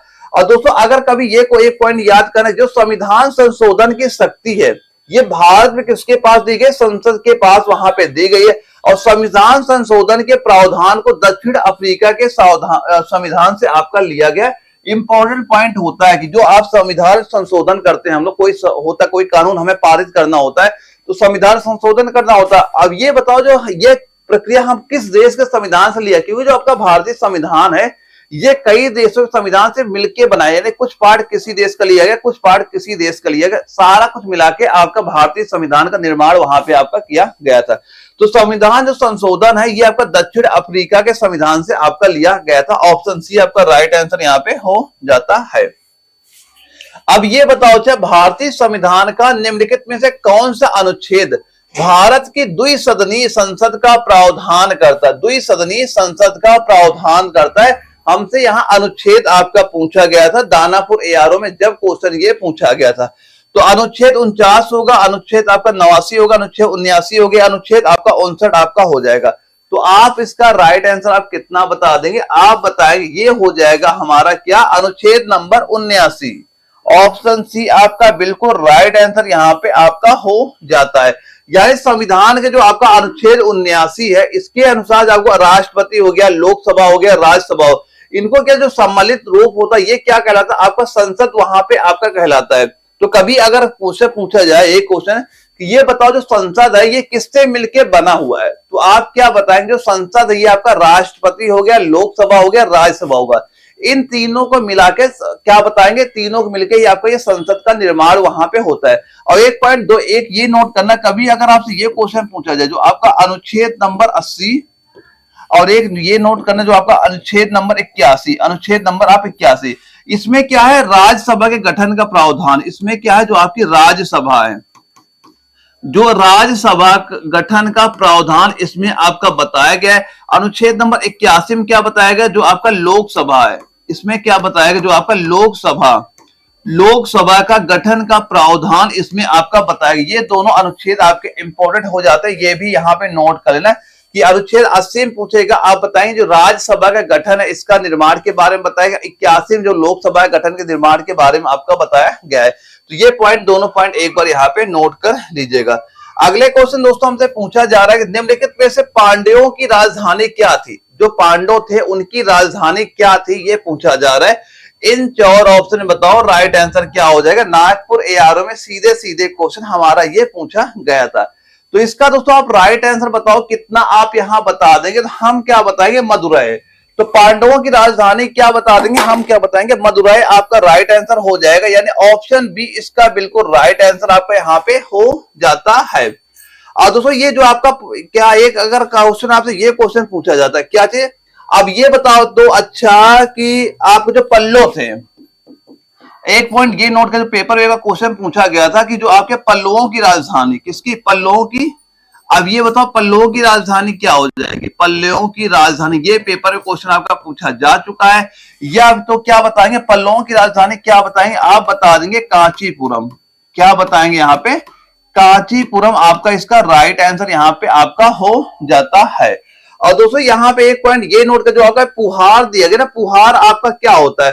पुहार होता है जो आपकी जो चोलों की समुद्र तटीय राजधानी थी, ये क्या थी? आपकी चोलों की समुद्र तटीय राजधानी पुहार आपकी हो जाती है। किसकी? चोलों की आपकी हो जाती है। तो ये पॉइंट आप डबल मार्क कर लेना, आपका इंपॉर्टेंट हो जाता है। अगर पल्लवों की राजधानी आपसे कभी पूछा जाए तो आप क्या बता देंगे? वो कांचीपुरम हो जाएगी। पल्लवों की राजधानी आपकी यहाँ पे हो जाती है। ये पॉइंट भी आप यहाँ पे ध्यान रखिएगा। अगले क्वेश्चन दोस्तों हमसे ये पूछा गया है, भारत में प्रथम रेलवे लाइन वर्ष 1853 ईस्वी में कहां से कहां तक शुरू की गई? हमसे ये पूछा जा रहा है ये कौन से 2 स्टेशनों के बीच आपकी शुरू की गई थी? और ये आपका लखनऊ एआरओ में सीधे सीधे क्वेश्चन आपसे ये पूछा गया था। तो दोस्तों इसका राइट आंसर क्या बताएंगे? हम बताएंगे ये आपकी कहां से कहां चली थी ये? तो ये चली दोस्तों आपकी ये बॉम्बे से ठाणे के बीच, कहां कहां चली, बॉम्बे से ठाणे के बीच में आपकी ये चली थी। अगर हम ये बात करें ये इसका जो ट्रैक की लंबाई या दोनों स्टेशनों के बीच की दूरी क्या थी, तो यहां पे क्या बता देंगे, इसकी दूरी क्या हो जाएगी, ये आप बता देंगे। ये चली थी आपकी 34 किलोमीटर, क्या चली थी 34 किलोमीटर, आप बता देंगे। अब कभी आपसे ये क्वेश्चन पूछा जाए, अच्छा इसकी शुरुआत कब हुई थी, तो शुरुआत आप क्या बताएंगे, आप बताएंगे यहाँ पे 6 अप्रैल 1853 आप बता देंगे इसकी शुरुआत वहां पे हुई थी। अब अगर कभी आपसे ये क्वेश्चन पूछा जाए कि भारत में, ये पूछा जाए भारत में रेलवे के जनक, भारत में ये बताओ रेलवे के जनक किसे कहा जाता है, तो भारत रेलवे के जनक कौन हो जाएंगे, आप बताएंगे डलहौजी। किसका नाम आप बता देंगे, आप किसका नाम बताएंगे डलहौजी, आपका राइट आंसर यहाँ पे हो जाएगा। ये पॉइंट आप जरा ध्यान रखिएगा, अगर ये क्वेश्चन पूछा गया है ये पॉइंट भी आपको क्लियर होने चाहिए। हो सकता है आपसे केवल 2 ट्रैकों के बीच की दूरी ही पूछ ले, या आपसे पूछ ले जो बाहर जो रेलवे चलती है इसका जनक कौन है ये पूछ लिया जाए, या फिर इसकी डेट, पूरी डेट ही आपसे पूछ लिया। अब यहाँ पे 1853 दिया, या हो सकता है ये पूरी डेट ही आपसे पूछ ले, तो ये सारे पॉइंट भी आप यहाँ पे क्लियर कर लीजिएगा। अगले क्वेश्चन दोस्तों हमसे ये पूछा गया है, किस स्वतंत्रता सेनानी को भारत का बिस्मार्क कहा जाता है, तो भारत का बिस्मार्क किस स्वतंत्रता सेनानी कहा जाता है, ये आपका जयपुर एआरओ में सीधे क्वेश्चन हमसे पूछा गया था। तो आप इसका राइट आंसर क्या बता देंगे, तो भारत का बिस्मार्क किसे कहा जाता है, आप बताएंगे सरदार वल्लभ भाई पटेल, सरदार वल्लभ भाई पटेल। ऑप्शन डी आपका बिल्कुल राइट आंसर आपका यहाँ पे हो जाएगा। और इन्होंने क्या किया था, ये बारदोली सत्याग्रह का नेतृत्व इन्होंने 1928 में किया था, और जब ये बारदोली सत्याग्रह में उपस्थित महिलाओं ने इन्हें वल्लभ भाई पटेल की उपाधि दी थी, इन्हें क्या दी थी, इन्हें वल्लभ भाई पटेल की उपाधि वहां पे दी, क्या सरदार की उपाधि इन्हें वहां पे दी गई थी। तो आप इसका एक पॉइंट ये नोट करना कि भारत का बिस्मार्क किसे कहा था, आप बताएंगे सरदार वल्लभ भाई पटेल बोलेंगे। और ये बताओ था इनकी जो सरदार की उपाधि है, सरदार की उपाधि कब दी गई थी, तो इनको जो ये सरदार की उपाधि इनको दी गई थी, आप कब बता देंगे, ये दी गई थी जो आपका बारदोली सत्याग्रह हुआ था आपका 1928 में, वहां पे जो महिलाएं थी इन्हें सरदार की उपाधि वहां पे दी थी। तो एक पॉइंट ये नोट करना, भारत का बिस्मार्क कौन हो जाएंगे, सरदार वल्लभ भाई पटेल, आपके यहाँ पे राइट आंसर आपका हो जाएगा। अब दोस्तों अगला हमारा क्वेश्चन आता है कि असहयोग आंदोलन में शुरुआत, जो आपका असहयोग आंदोलन हुआ ये बताओ किस वर्ष आपका शुरू हुआ था, ये हमसे यहां पूछा गया है। तो इसमें क्या राइट आंसर बता देंगे, आप बताएंगे असहयोग जो आंदोलन है ये हमारा 1920 में, ऑप्शन बी आपका बिल्कुल राइट आंसर आपका यहाँ पे हो जाएगा। यानी कि अगर पूरी डेट की बात करें, यानी कि अगर एक पॉइंट ये यहाँ पे नोट करना कि अगर कभी आपसे ये क्वेश्चन पूछा जाए कि जो आपका असहयोग आंदोलन है इसकी पूरी डेट बताओ ये कब आपकी शुरू हुआ, तो आप क्या बताएंगे, आप बताएंगे आप 1 अगस्त 1920, क्या बता दें 1 अगस्त 1920 को आपको ये असहयोग आंदोलन शुरू हुआ था। और दोस्तों ये आपका जो असहयोग आंदोलन के प्रारंभ होने के दिन ही बाल गंगाधर का तिलक, जो बाल गंगाधर तिलक है उनका आपका निधन हो गया था। ठीक, ये पॉइंट भी याद रखिए कि असहयोग आंदोलन जिस दिन प्रारंभ हुआ था उसी दिन बाल गंगाधर जी का तिलक वहां पे हो गया, ये पॉइंट वहां पे याद करना। और असहयोग आंदोलन प्रारंभ होने के समय अगर ये क्वेश्चन पूछा जाए कि भारत का वायसराय कौन था, उस समय भारत का, अब बताओ भारत का वायसराय आपका कौन था, अगर ये क्वेश्चन पूछा जाता है उस समय भारत का वायसराय कौन था, वायसराय किसका नाम बताएंगे, यहां पे नाम बताएंगे किसका, आप नाम बताएं चेम्सफोर्ड का, किसका नाम बता देंगे, चेम्सफोर्ड का नाम आप यहां पे याद रखिएगा। और इसके बाद दोस्तों महात्मा गांधी ने फरवरी 1922 में जब एक चौरी चौरा घटना वहां पे हुई थी, वहां पे क्या एक पुलिस स्टेशन है पूरा वहां पे आग वहां जब लगा दी गई थी, तो वहां पे उसके बाद क्या असहयोग जो आपका आंदोलन था इन्होंने स्थगित कर दिया था।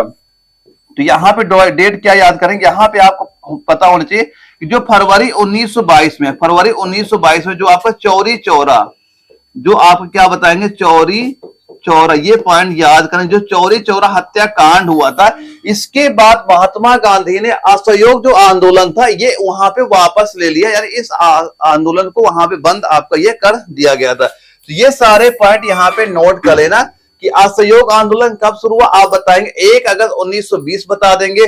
और उस समय जब आपका असहयोग आंदोलन चल रहा था, भारत के वायसराय वहां पे कौन थे, और ये असहयोग आंदोलन आपका कब वहां बंद हुआ था, किस वजह से बंद हुआ, ये सारे पॉइंट आप यहाँ पे याद कर लीजिएगा। ठीक है, अगले क्वेश्चन दोस्तों हमसे ये क्वेश्चन पूछा गया कि हल्दिया से प्रयागराज तक निम्न में से कौन सा राष्ट्रीय जलमार्ग, कौन सा राष्ट्रीय जलमार्ग जाता है, कौन सा आपका राष्ट्रीय जलमार्ग आपका जाता है, ये क्वेश्चन गया है।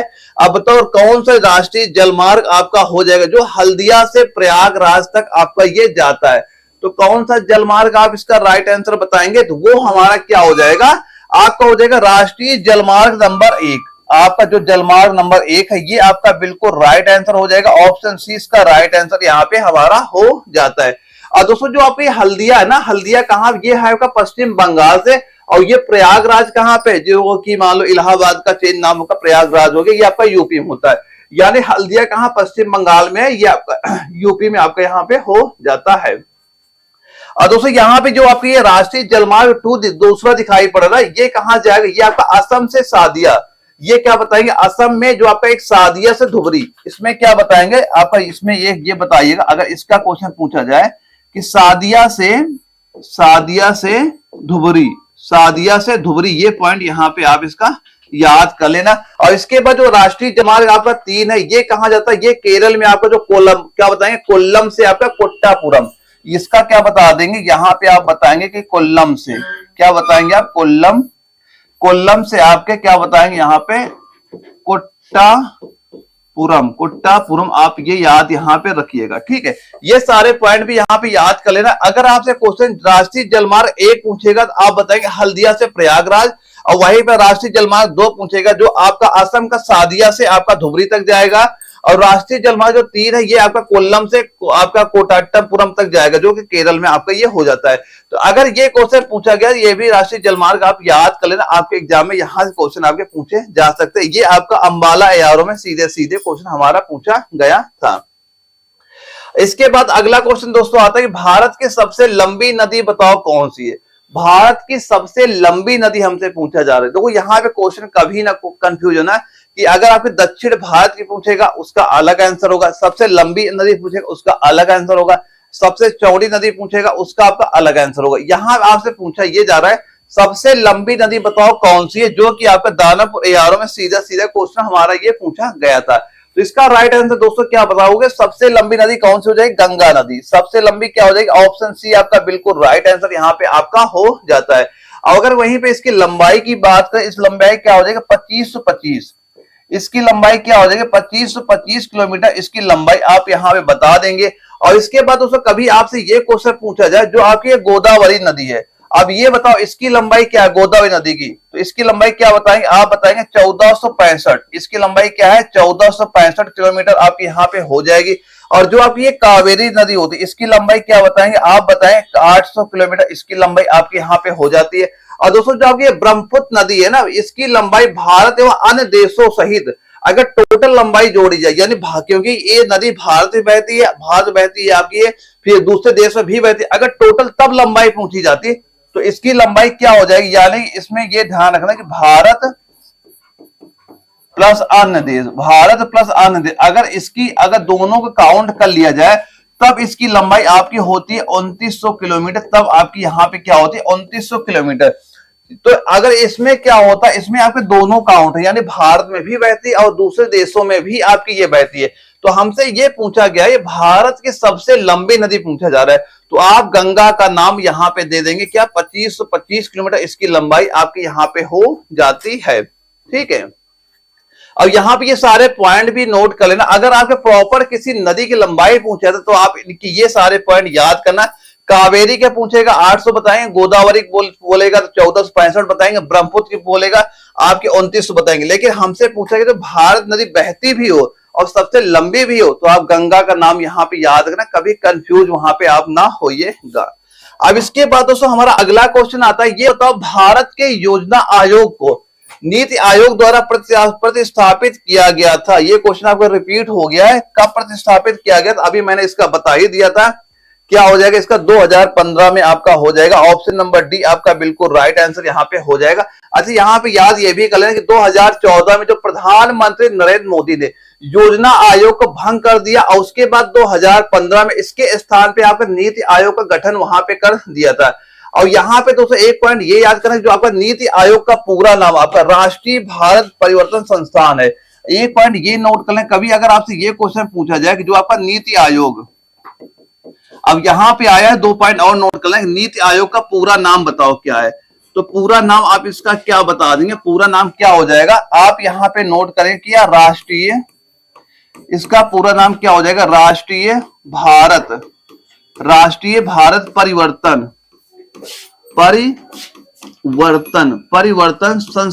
परिवर्तन संस्थान। ये पॉइंट यहां पे आप इसका नोट कर लेना। और कभी ये क्वेश्चन पूछा जाए आपका ये नीति आयोग होता है, अगर इसका ये पूछा जाए इसका अध्यक्ष कौन होता है, नीति आयोग का ये बताओ अध्यक्ष कौन आपका होता है, तो किसका नाम बताएंगे आपको, जो भारत का जो प्रधानमंत्री होता है। कौन अध्यक्ष हो जाएगा, जो भारत का प्रधानमंत्री होगा वो इसका अध्यक्ष यहाँ पे आपका हो जाएगा। ये पॉइंट भी आप यहाँ पे नोट कर लेना, जो कि आपके ये इंपॉर्टेंट पॉइंट सारे यहाँ पे हमारे ये आपके हो जाते, जो आपके एग्जाम में सीधे सीधे क्वेश्चन आपसे यहाँ पूछे जाते हैं। अब इसके बाद दोस्तों हमारा एक अगला क्वेश्चन आता है कि करेंसी नोट और सिक्कों को क्या कहते हैं। अब ये बताओ जो करेंसी नोट है और सिक्के हैं उनको क्या कहा जाता है, ये बताओ। इन 4 ऑप्शन में बताओ राइट आंसर आपको यहाँ पे क्या हो जाएगा, जो कि आपके जयपुर एआरओ में सीधा सीधा क्वेश्चन हमारा ये पूछा गया था।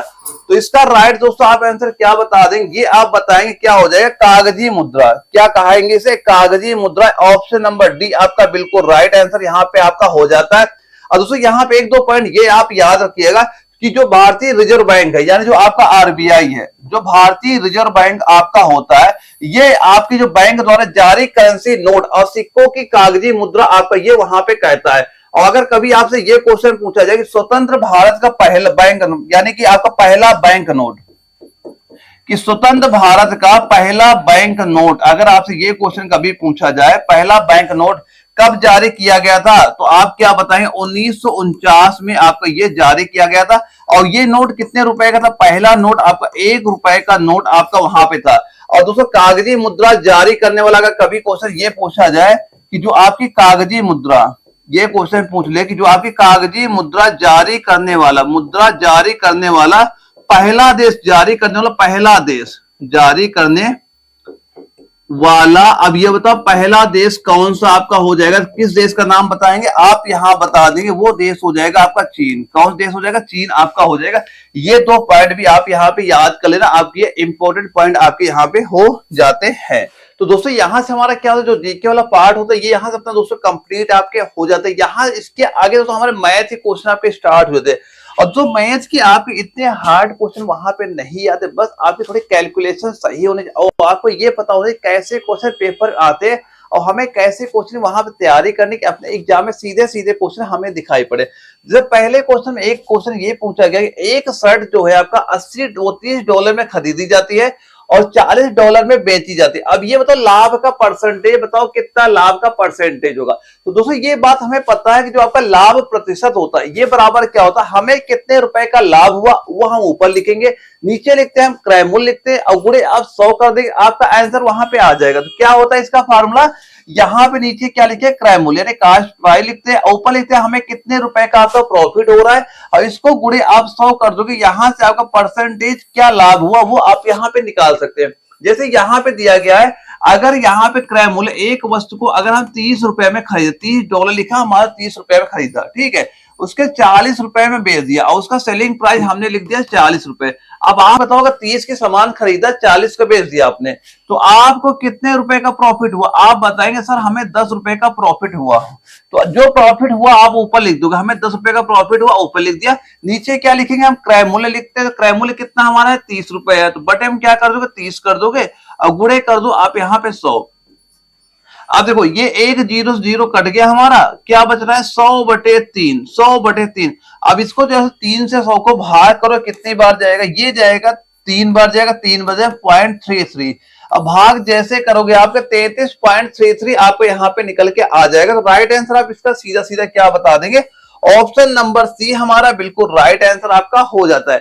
बस आपको एक बार ये तरीका पता होना चाहिए कैसे आंसर आते हैं। बस मैं जितने क्वेश्चन कर रहा हूं ये प्रैक्टिस करके पेपर देने जाना, आपके एग्जाम में सीधे सीधे क्वेश्चन यहां से आपको नजर आ जाएंगे। अगले क्वेश्चन पूछा गया है, वो एक मेज का विक्रय मूल्य क्या दिया गया, 6,875 है। यदि लाभ का परसेंटेज आपका 25% है तो मेज का क्रय मूल्य बताओ क्या होगा। दोस्तों हमें एक बात ये पता है कि जो वस्तु का क्रय मूल्य होता है ये आपका क्या होता है, हमेशा आपका 100% आपके यहाँ पे होता है, ठीक है। अब यहां पे दोस्तों पूछा जा रहा है, ये बताओ मेज का क्रय मूल्य, यानी हमें 100% का मान पूछा जा रहा है और हमें लाभ कितना हुआ, 25%, यानी आपका प्रॉफिट कितना हुआ, ये हुआ है हमें 25% का प्रॉफिट हुआ है। इसका मतलब है अब ये जब दोनों चीजें हम यहाँ पे जोड़ देंगे कि हमें ये जैसे कि मान लो हम कोई मार्केट से मान लो एक चीज हमने बनाई, 100 रुपए हमें उसमें लागत लग गई बनाने में, ठीक है, और हमने ये कह दिया कि हमें 25 रुपए उसे प्रॉफिट और हम जोड़ देंगे, तो यानी हो कितने गई वो, हम मतलब 125 की सेल करेंगे वहां पे, तभी तो हमें 25 रुपए फायदा आपको होगा यहाँ पे। तो यहां से हमें ये पता चलेगा कि तो यहां से सेलिंग प्राइस क्या होगी जाके, ये आपका 125% हो गया, यहाँ पे विक्रय मूल्य क्या हो जाएगा, यानी क्रय मूल्य जब प्रॉफिट जोड़ दे यही तो विक्रय मूल्य आपका होगा। यानी जब आप 125 रुपए का सामान बेचेंगे तब आपको 25 रुपए फायदा होगा। अब यहां पे सवाल में क्या दिया गया, यदि उस वस्तु का जो विक्रय मूल्य है 6,875 है तो ये बताओ उसका क्रय मूल्य आपको यहाँ पे क्या हो जाएगा। तो हमें क्या दिया गया है कि 125 जो परसेंटेज है, क्या 125 जो आपका 125% है ये बराबर दिया गया 6,875 के आपका दिया गया है। तो अब पूछा जा रहा है क्रय मूल्य क्या होता है, 100% होता है, तो यहाँ पे एक बराबर क्या हो जाएगा 6,875 और बटे क्या कर दोगे यहाँ पे 100, वो 125 कर दोगे और हमें पूछा क्या रहा है, अब ये बताओ 100 बराबर क्या हो जाएगा, तो ये हो जाएगा 6,875 बटे यहाँ पे 125 लिखा है और गुणे में क्या कर दोगे यहाँ पे 100 आप यहाँ पे कर दोगे। इसको आप सॉल्व करो कितनी बार जाएगा, इसको आप सॉल्व करो कितनी बार जाएगा, इससे काटो, यहाँ आ गया 55 बार आपका और 55 गुणे 100 करो कितना हो गया, ये हो गया हमारा 5500 रुपए आपका हो जाएगा। तो उसका क्रय मूल्य कितना हमारा निकल के आ गया ये आप बता देंगे, इसका क्रय मूल्य क्या हो जाएगा, ऑप्शन नंबर डी यानी 5500 हमारा बिल्कुल राइट आंसर आपका यहाँ पे हो जाएगा। तो ऐसे आप इसका आंसर दे सकते हैं। ये बंगलोर एआरओ में आपके 8वीं जीडी के ही एग्जाम में क्वेश्चन वहां पूछा गया था। अब इसके बाद दोस्तों अपना जो अगला क्वेश्चन आता है इसमें पूछा गया है 25% और 10% दो क्रमिक छूटों का समतुल्य एकल छूट बताओ क्या हो जाएगा, एकल छूट बताओ यहाँ पे क्या हो जाएगा। तो दोस्तों इसका एक बिल्कुल सा बेसिक फार्मूला होता है, एक बार आप याद कर लो, आपकी एकल छूट जब भी पूछी जाएगी आप निकाल लेंगे। तो फार्मूला दोस्तों आप क्या बताएंगे, आप बताएंगे x प्लस y माइनस का एक्स वाई बटे 100, आप एक्स वाई बटे 100 यहाँ पे कर दीजिएगा। अब यहाँ पे क्या होता है, ये पहला डिस्काउंट हो जाएगा, ये आपका दूसरा डिस्काउंट हो जाएगा। अब जब दोनों डिस्काउंट को एक साथ अगर देखा जाए उसमें अगर मैं एकल छूट पूछी जाए क्या रखेंगे, तो जहां पे x है वहां रख दो 25, जहां पे y है वहां पे रख दो 10, आपका आंसर यहाँ पे निकल के आ जाएगा। तो यहाँ पे क्या रख देंगे हम, यहाँ पे लिखा सीधा सीधा आपने, यहाँ पे आप लिख दोगे 25 और प्लस का 10 माइनस का क्या लिखोगे 25 गुणे 10 आप कर दोगे बटे आप यहाँ पे 100 कर दोगे, ठीक है। अब देखो 25 और 10 जोड़ो कितना हो गया, ये तो हो गया हमारा क्या 35 हो गया। अब इसमें आ जाओ, यहां से काटा कितना हो गया, देखो 1 0 0 0 काट दो, यहां काटा 5 दूना 10 हो गया, 25 हो गया, यानी इसका 5 का आधा क्या होता है 2.5, यानी 35 में आप कितना माइनस कर दो, यहाँ पे 2.5 आप यहाँ पे ये माइनस कर दो। तो 35 में जब आप 2.5 माइनस कर दोगे तो ये कितना निकल के आ जाएगा, ये आप बता दोगे कितना हो जाएगा, यानी कि कितना निकल के आ जाएगा, ये आपका हो जाएगा देखो 25 प्लस 10 हमारा ये 35 हो गया, ठीक है। अब 35 देखो अब हम माइनस करें 2 पॉइंट, यहाँ पे हम ये लिख सकते हैं 34, इसको लिख दो दशमलव के आगे 10 लिख दो, तो 35 को हम ये लिख सकते क्योंकि एक अगर कम किया दशमलव आगे हमने आगे कर दिया। अब इसमें आपको माइनस क्या करना 2 पॉइंट और यहाँ पे जो 5 लिखा है ये लिख दो और 10 में 5 घटाओगे 5 आ गया, 4 में 2 घटा कितना आ जाएगा, ये 2 हो गया। इधर क्या लिखा हुआ है आपका, इधर लिखा हुआ आपका 3, तो इसका राइट आंसर क्या होगा 32.5, क्या होगा 32.5 आपका हो जाएगा। तो हम राइट आंसर क्या बता देंगे, ऑप्शन बी आपका राइट आंसर। यहाँ पे ये फार्मूला याद कर लेना, यहां से आप एकल छूट आप बड़ी आसानी से निकाल सकते हैं। जब भी आपसे एकल छूट आपकी पूछी जाएगी यही फार्मूला आपको यूज करना है, आपका आंसर यहां से आ जाएगा। अब अगले क्वेश्चन दोस्तों हमसे पूछा जा रहा है, एलेक्स ने 6% वार्षिक की साधारण ब्याज, तो क्या पूछा गया, साधारण ब्याज दर पर एक बचत बॉन्ड में $1500 का निवेश किया, 4 वर्ष बाद उसे कितना ब्याज मिलेगा। तो जो साधारण ब्याज का फार्मूला क्या होता है, वो आपका होता है सिंपल इंटरेस्ट बराबर होता है हमारा मूलधन होता है गुणे दर होता है गुणे समय होता है बटे 100 होता है। ये इसमें सारे मान आप रख दो, आपका आंसर सीधा सीधा निकल के आ जाएगा। क्या दिया गया यहाँ पे, जहां मूलधन कितना है, मूलधन बताएंगे 1500, तो यहाँ पे क्या रख दोगे, मूलधन हमने रख दिया यहाँ 1500 आपने रख दिया, और दर हमारी 6% है, और समय कितना है आपका 4 वर्ष दिया गया, बटे करोगे यहाँ पे 100 कर दोगे, 2 0 हमारे ये कट गए, यहाँ पे देखो 15 गुणे 6 24 ये आपका हो गया, इसको आप गुणा कर दोगे, 15 गुणे 24 करोगे कितना आएगा, 360 रुपए आपका निकल के आ जाएगा। तो हम क्या कहेंगे, ऑप्शन नंबर ए, हमें कितना ब्याज मिल जाएगा, $360 का मिल जाएगा। ऑप्शन ए आपका राइट आंसर यहाँ पे हमारा हो जाएगा। बस ये फार्मूला आप यहाँ पे याद कर लें, सारे मान रखे कैलकुलेशन कर लीजिएगा, आपका इसका आंसर यहाँ पे निकल के आ जाएगा। और दोस्तों यह वीडियो अगर आपको जरा भी इंफॉर्मेटिव लगे, वीडियो को लाइक करना ना भूलेगा, और ये वीडियो जितना हो सके उतना आप शेयर करिएगा, ताकि कोई बच्चा अगर मान लो पहली बार में चाहे एग्जाम क्वालिफाई करना, तो यही मान चलो मैं जितने कोशिश कर रहा हूं इनकी आप प्रैक्टिस कर लो, और जो मैंने नोट्स आपको दे रखे हैं वो नोट्स तैयार करो, आपके एग्जाम में सीधे सीधे क्वेश्चन वहां से आपको नजर आ जाएंगे। अब इसके बाद दोस्तों हमारा अगला क्वेश्चन आता है, क्या पूछा गया है कि 50,000 का मूलधन 8 वर्षों के लिए साधारण ब्याज पर निवेश किया जाता है, यदि वार्षिक ब्याज दर 12% प्रतिवर्ष है तो 8 वर्ष बाद बताओ धनराशि क्या होगी। धनराशि देखो यहाँ पे आपसे ब्याज नहीं पूछा जा रहा है, यहाँ पूछा गया धनराशि यानी मिश्र धन आपको पूछा गया। तो जो जो वैल्यू दीजिए सबसे पहले वो सारे वैल्यू आप यहाँ पे लिखो।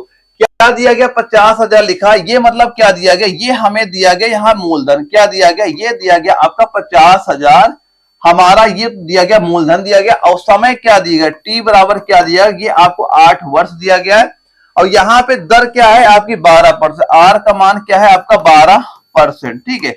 अब देखो होता क्या है, जो आपका पूछा जा रहा है, बताओ कितनी धनराशि आपकी होगी, कितनी धनराशि हमारी ये आपके हो जाएगी, ये आपसे पूछा जा रहा है। यानी कि आपसे पूछा गया मिश्र धन बताओ, तो मिश्र धन क्या होता है, इसमें तो आपका जो मूलधन होगा वो भी आपका जुड़ेगा, और प्लस का जो आपका सिंपल इंटरेस्ट जो साधारण ब्याज होगा, इन दोनों को जो आप जोड़ोगे तो आप इसका आंसर तब आप यहाँ पे निकाल सकते हो, तब इसका आंसर आपका यहाँ पे आ जाएगा। आप दोस्तों इसे आप कैसे सॉल्व करो, यहाँ पे ध्यान से आप देखिएगा कैसे आप इसका आंसर यहाँ पे निकाल सकते हैं। दोस्तों आप इसका बेसिक तरीका भी अगर यूज करेंगे तब भी आपका आंसर यहाँ पे आ जाएगा। चाहो तो पहले क्या करो, यहाँ पे सारे मान रखो, यहां से आप निकालो साधारण ब्याज निकाल लो, जो अभी मैंने इसके पहले कराया था कि साधारण ब्याज था मूलधन गुणे दर गुणे समय बटे 100 करोगे, तो वहां से आपका साधारण ब्याज निकलेगा। जो आपका ब्याज वहां पे निकालोगे उसे आप 50,000 में सीधा सीधा आप जोड़ दो, तो वहां से आपका आंसर आ जाएगा। चाहो तो एक और तरीका आप अपना सकते हो यहाँ पे, उससे भी आपका ये आंसर यहाँ पे आपका आ जाएगा। और वो तरीका देखो क्या हो जाएगा, ये आपको क्या दिया गया, देखो यहाँ पे दिया जा रहा है, देखो जो आपका साधारण ब्याज होता है, तो ब्याज क्या होता है आपका जो दर होता है और जो समय होता है, इतना ही ब्याज हमें मिलता है, ठीक है। यानी जो आपका क्या होता है, जो आपकी दर होती है और जो समय होता है, इनका गुणा करते हमें ब्याज मिलता है। अब यहाँ पे ध्यान देखो 8 वर्ष की बात की जा रही है, अब 12%, 12 8 96, यानी हमें जो सिंपल इंटरेस्ट मिलेगा ये मिलेगा 96% मिलेगा, 96% हमें मिलेगा, ठीक है। अब यहाँ तो या तो एक चीज आप ये कर लो यहाँ पे कि इसका आप 96% आप यहाँ पे निकालो, 50,000 का 96% निकालिएगा, ठीक है, क्योंकि 12 8 4, और जो वैल्यू वहां पे आएगी उसमें आपको क्या करोगे, इसमें आप जोड़ दोगे, इसी में क्या कर देना आप वहां पे जोड़ दीजिएगा। तो आप जैसे जो वैल्यू वहां पे आप जोड़ोगे और दोनों का काउंट करिएगा तो आपका आंसर कितना निकल के आएगा, ये आपका 98,000 आपका आ जाएगा, क्या आ जाएगा 98,000, आपका ऑप्शन बी आपका राइट आंसर हो जाएगा, ठीक है। साधारण ब्याज निकाल लो, जो भी निकलेगा आप इसमें जोड़ दोगे, आपका राइट आंसर आपका हो जाएगा। साधारण ब्याज कैसे निकालना अभी मैंने ये फार्मूला सारा कुछ आपको बता रखा, बस कैलकुलेशन करके जोड़िएगा, आप इसका आंसर आप ला सकते हैं। और ये आपका लखनऊ एआरओ में सीधे सीधे क्वेश्चन हमारे पेपर में आपका पूछा गया था। अगला क्वेश्चन दोस्तों हमारा आता है कि ए अकेला किसी काम को 40 दिन में पूरा कर सकता है, बी अकेला उसी काम को 60 दिन में पूरा कर सकता है, तो वे दोनों मिलकर उसी काम को, पूरा काम कितने दिन में करेंगे, ये हमसे पूछा गया है। तो दोस्तों इसको आप कई तरीके से आंसर को सॉल्व कर सकते हैं। हम यहाँ पे आपको एक नॉर्मल मेथड भी आता है, लेकिन इससे आपके जो क्वेश्चन होंगे बड़ी आसानी से आप यहाँ पे सॉल्व कर पाएंगे। तो क्या करना है, यहाँ पे दो बंदों की बात हो रही, एक पर्सन ए है, एक पर्सन आपका बी है, ठीक है। अब दो पर्सन यानी ए कर रहा है 40 दिन में, ये किसी काम कर रहा है 40 दिन में कर रहा है, अब बी किसी काम कर रहा है 60 दिन, यहाँ पे हमने लिख दिया। अब ये बोला गया अगर ये दोनों मिलकर उसी का काम करेंगे पूरा काम कितने दिन में समाप्त हो जाएगा। तो आप करो 40 और 60 का ले लो एलसीएम, एलसीएम क्या हो जाएगा इनका 120 हो जाएगा। इसका जो आपका 120 आता है ना, ये आपका होता है कुल काम होता है, ये क्या होता है हमारा कुल काम होता है। अब ये बताओ अगर 40 का भाग आप 120 में करोगे, यहाँ पे कितना आ गया, 3 हो गया, और 60 का भाग करोगे 2 आ गया। देखो ये 3 और 2 क्या होते हैं, देखो ये 3 क्या होता है, ये होता है कि जो आपका ए है इसकी क्षमता क्या है एक दिन में काम करने की। तो ए जो है ये एक दिन में 3 यूनिट काम कर रहा है, और बी कितना काम कर रहा है, बी कर रहा है 2 यूनिट काम कर रहा है। अगर ये बोले हम कि ये बताओ ए प्लस बी जो है ये दोनों मिलकर एक दिन में कितना काम कर रहे हैं, 3 और 2 5, आप यहाँ पे बोल दोगे 5 काम कर रहे हो। अगर ये एक दिन में 5 काम कर रहे हैं और कुल काम हमारा 120 है, तो 120 काम करने में कितना समय लोगे आप, तो आप बताएंगे सही है 120 बटे आप कर दोगे 5 करो, 5 से भाग करोगे, 5 दूना 10, 5 चौका 20, कितना आगे 24। यानी दोनों मिलकर पूरे काम कितने दिन समाप्त करेंगे, ये करेंगे 24 दिन में समाप्त करेंगे। ऑप्शन नंबर डी इसका राइट आंसर हमारा हो जाएगा। एक बार स्क्रीनशॉट ले लेना, बाद में इस क्वेश्चन की प्रैक्टिस आप जरूर करिएगा, आपके एग्जाम में सीधे सीधे क्वेश्चन आपको यहां दिखाई पड़ जाएंगे। अगले क्वेश्चन दोस्तों हमसे पूछा जा रहा है कि एक नल के एक टैंक को 8 घंटे में भर सकता है, एल समान टैंक को 20 घंटे में भर सकता है। नल के तथा नल एल दोनों मिलकर उस समान टैंक को कितने घंटे में भरेंगे। देखो सवाल पूरा सेम है, बस यहाँ पे नल और टंकी लगा देगी, वहां पे व्यक्ति थे यहाँ पे नल लगा दे, लेकिन काम वही आपका सेम सवाल आपका हो जाता है। हम ये मान चलते हैं एक नल हमारा के है, एक नल आपका एल है, ठीक है। जो के नल है ये आपका भर रहा है 8 घंटे में भर रहा है, और ये भर रहा है 20 घंटे में आपका भर रहा है। अब ये बताओ अच्छा अब क्या करो, इन दोनों का एलसीएम ले लो। एलसीएम कितना हो गया यहाँ पे 40, हमारा क्या होगा इन दोनों का एलसीएम आपको, यानी हम ये मान चलते हैं जो हमारे टैंक में पानी भरना है 40 लीटर हमें पानी वहां भरना है। अब ये बताओ 8 का भाग 40 में करो कितना आ गया, यहाँ पे हम बताएंगे 5 आपका हो गया, इसका भाग करो ये आपका 2 हो गया। यानी कि जब दोनों नल के और प्लस एल नल थे, इन दोनों को जब खोला गया यानी केवल कितना पानी भरेंगे, ये भरेंगे 5 2 7 लीटर, और कुल पानी कितना भरना है 40 लीटर। तो टैंक को भरने में कुल कितना समय लगेगा, तो आप क्या वो दोनों कितना समय लेंगे, आप करेंगे 40/7, 40/7 आप बोल देंगे, यही आपका राइट आंसर यहाँ पे हो जाता है। क्या बता देंगे आप 40/7 घंटे, ऑप्शन डी इसका राइट आंसर हो जाएगा। जयपुर एआरओ में सीधे सीधे क्वेश्चन आपके एग्जाम में ये क्वेश्चन पूछेगा, एक बार स्क्रीनशॉट लीजिएगा, इसकी प्रैक्टिस आप बाद में कर लीजिएगा। अगला क्वेश्चन देखो दिया गया है किलोमीटर प्रति घंटा में 35 मीटर पर सेकंड का मान क्या होगा। कि जो आपका 35 मीटर पर सेकंड है इसको किलोमीटर प्रति घंटा में चेंज करो। तो कैसे चेंज करेंगे, जो आपका 35 किलोमीटर प्रति, जो आपका 35 मीटर पर सेकंड, अगर हमें मीटर पर सेकंड से किलोमीटर प्रति घंटा में चेंज करना होता है तो आप किससे गुणा कर दोगे, सीधा सीधा कहेंगे आप गुणा कर दीजिए, इसे 18/5 से आप इसे गुणा कर दो, काटो 5 7 35 हो गया, और 18 × 7 करो कितना हो गया 126, कितना हो गया 126 आपको यहाँ पे आ गया। कितना राइट आंसर बता देंगे, ऑप्शन नंबर डी इसका राइट आंसर आपका सीधा सीधा हो जाएगा, क्योंकि हम 18/5 से बस आपको यहाँ पे गुणा करना है, आपका आंसर सीधे सीधे आ जाएगा। स्क्रीनशॉट लेना, बाद में क्वेश्चन प्रैक्टिस आपको जरूर यहाँ पे करना है। अगला क्वेश्चन आता है एक वायुयान की गति 120 किलोमीटर प्रति मिनट, देखो 120 किलोमीटर, यहां क्या लिखा है प्रति मिनट है, यह गति बताओ मीटर पर सेकंड में कितनी हो जाएगी, मीटर पर सेकंड में बताओ ये गति आपकी यहां पे क्या हो जाएगी। अब दोस्तों यहां पे आप वो फार्मूला वहां पे नहीं लगा पाओगे, अगर यहां पे किलोमीटर प्रति घंटा होता तो मीटर पर सेकंड पूछा था, हम 5/18 सीधा सीधा गुणा कर देते, लेकिन यहां पे किलोमीटर प्रति घंटा नहीं दिया गया, दिया गया किलोमीटर प्रति मिनट दिया गया है, और पूछा गया है मीटर पर सेकंड में, आप इसे चेंज करो। तो कैसे आप चेंज करोगे, देखो यहां पे क्या दिया गया 120, अब ये बताओ 1 किलोमीटर कितने मीटर होते हैं? 1000 होते हैं। 120 किलोमीटर कितने मीटर हो जाएंगे? आप बताएंगे 1000 मीटर हमारे हो जाएंगे। यानी हमने मीटर में चेंज कर दिया किलोमीटर। आप बताओ, यहां पे दिया गया मिनट, अब 1 मिनट कितने सेकंड हो जाएंगे? आप बताएंगे 60 सेकंड होता है। इसे आप 60 से क्या कर दो, भाग। यहां पे आप काटो, जो वैल्यू कटे 60 से काटा, 6 दूनी 12, 1 0 0 कट गया, आपका 2 आ गया। 2 गुणे 1000 किया, हमारा कितना आ गया? 2000 आपका किसमें आ जाएगा? ये मीटर पर सेकंड में आपका हो जाएगा। तो राइट आंसर क्या बता देंगे इसका हम लोग? 2000। ऑप्शन डी इसका राइट आंसर हमारा हो जाएगा। एक बार स्क्रीनशॉट लीजिएगा, बाद में क्वेश्चन प्रैक्टिस सेट आप जरूर यहां पे आप करिएगा। देखो अगला क्वेश्चन हमारा आता है, एक व्यक्ति स्कूटर द्वारा 64 किलोमीटर प्रति घंटा की चाल से एक निश्चित दूरी तय करता है और वह साइकिल चलाकर 16 किलोमीटर प्रति घंटा की चाल से प्रारंभिक स्थान पर लौट आता है। पूरी यात्रा के लिए औसत चाल बताओ क्या होती है? दोस्तों कभी यहां पे सवाल दिया क्या, ध्यान देखो।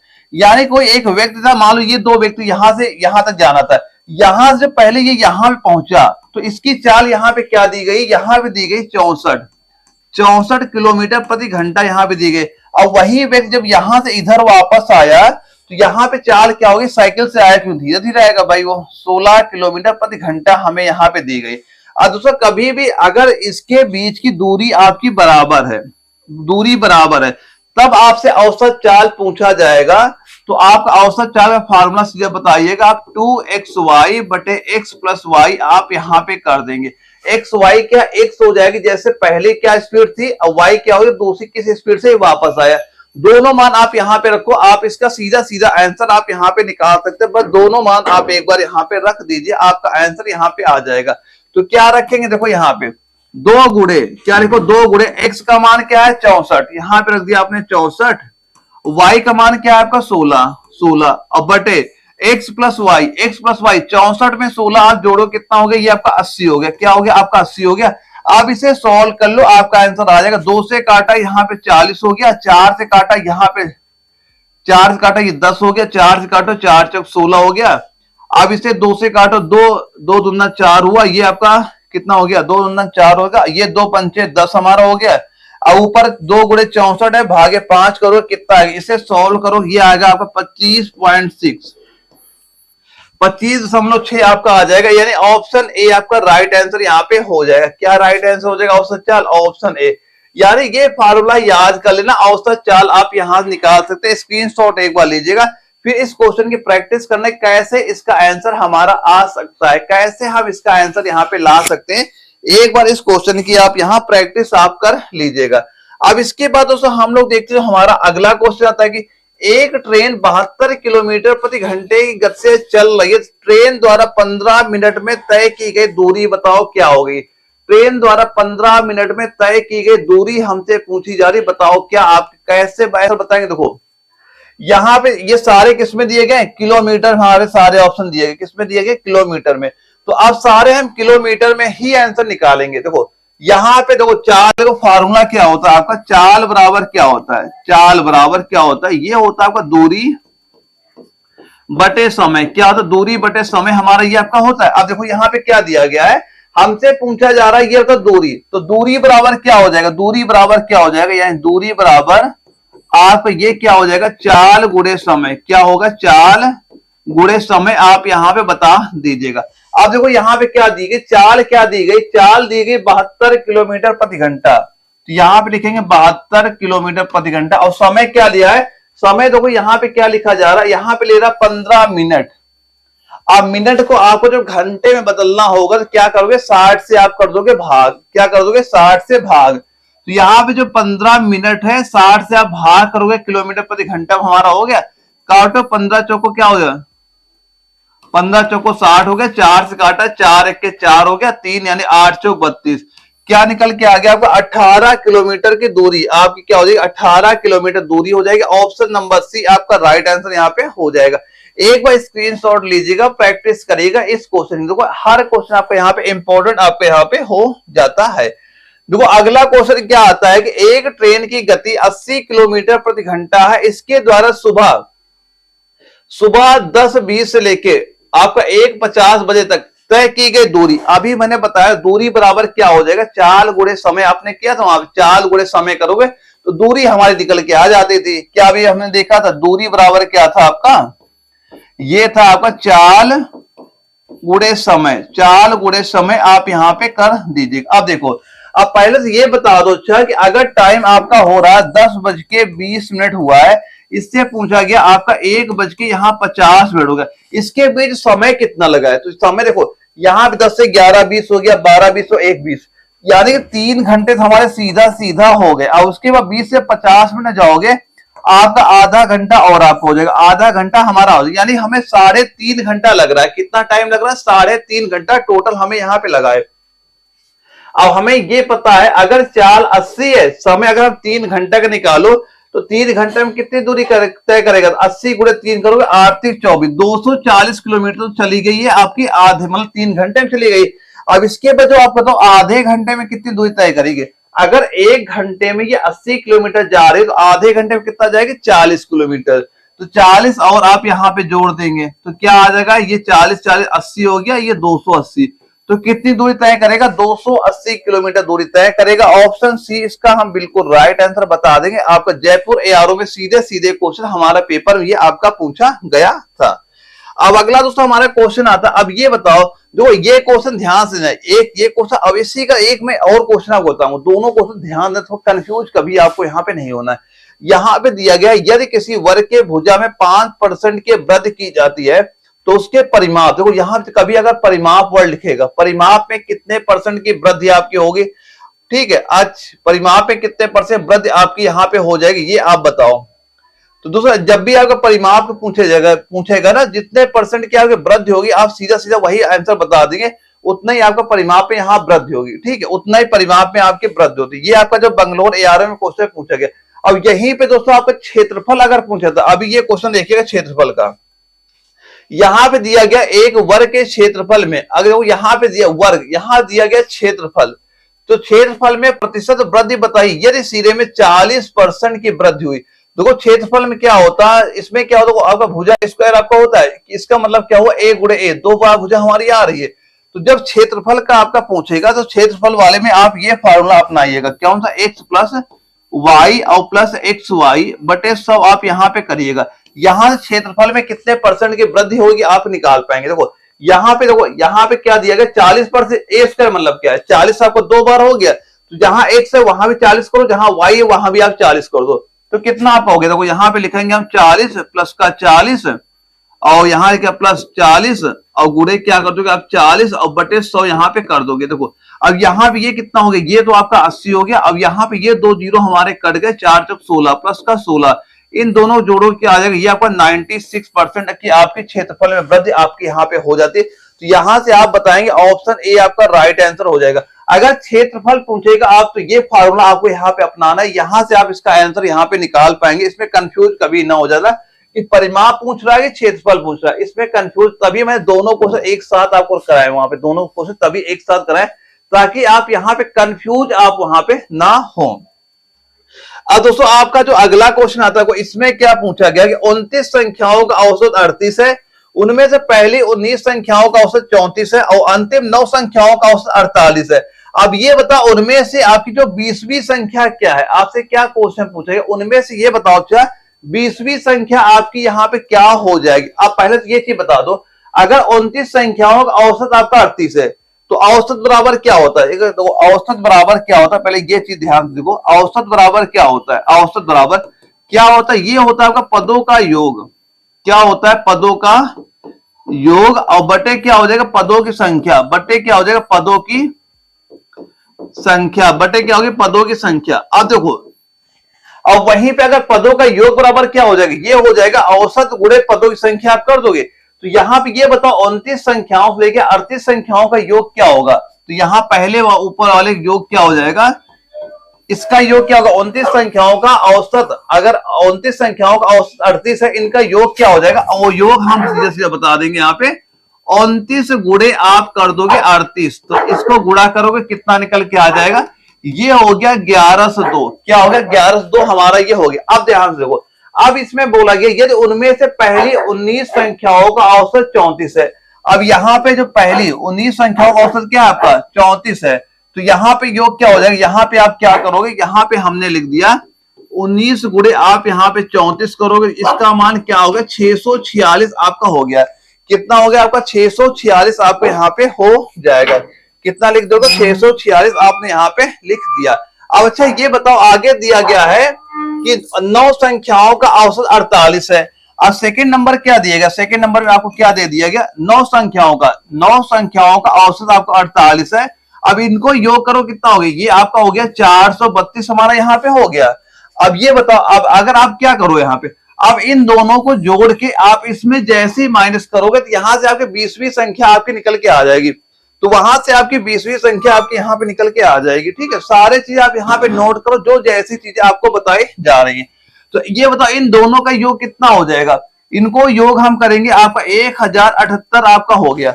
अब 20वीं संख्या आपसे पूछी गई है तो 1102 में आप 1078 आप माइनस कर दो, यानी 1102 में आप जैसी 1078 माइनस करोगे ये निकल के आपका आएगा 24। क्या निकल के आ गया 24, तो 20वीं संख्या आपकी क्या हो गई, वो आपकी हो जाएगी 24 हो जाएगी। ऑप्शन और रसी राइट आंसर हो जाएगा। स्क्रीनशॉट एक बार लीजिएगा, फिर क्वेश्चन इसकी प्रैक्टिस करिए कैसे इसका आंसर आपको यहाँ पे आ जाएगा। अब इसके बाद दोस्तों हमारे यहाँ पे रीडिंग आपकी स्टार्ट हो जाती है। रीडिंग के आगे 5 क्वेश्चन आपके पेपर पूछे जाते हैं। देखो पहला क्वेश्चन आता है कि एक निश्चित कूट भाषा में यदि लास्ट को आपका PFWY लिखा जाता है तो उसी कूट भाषा में बताओ MEAN को क्या लिखा जाएगा, ये हमसे यहाँ पूछा जा रहा है।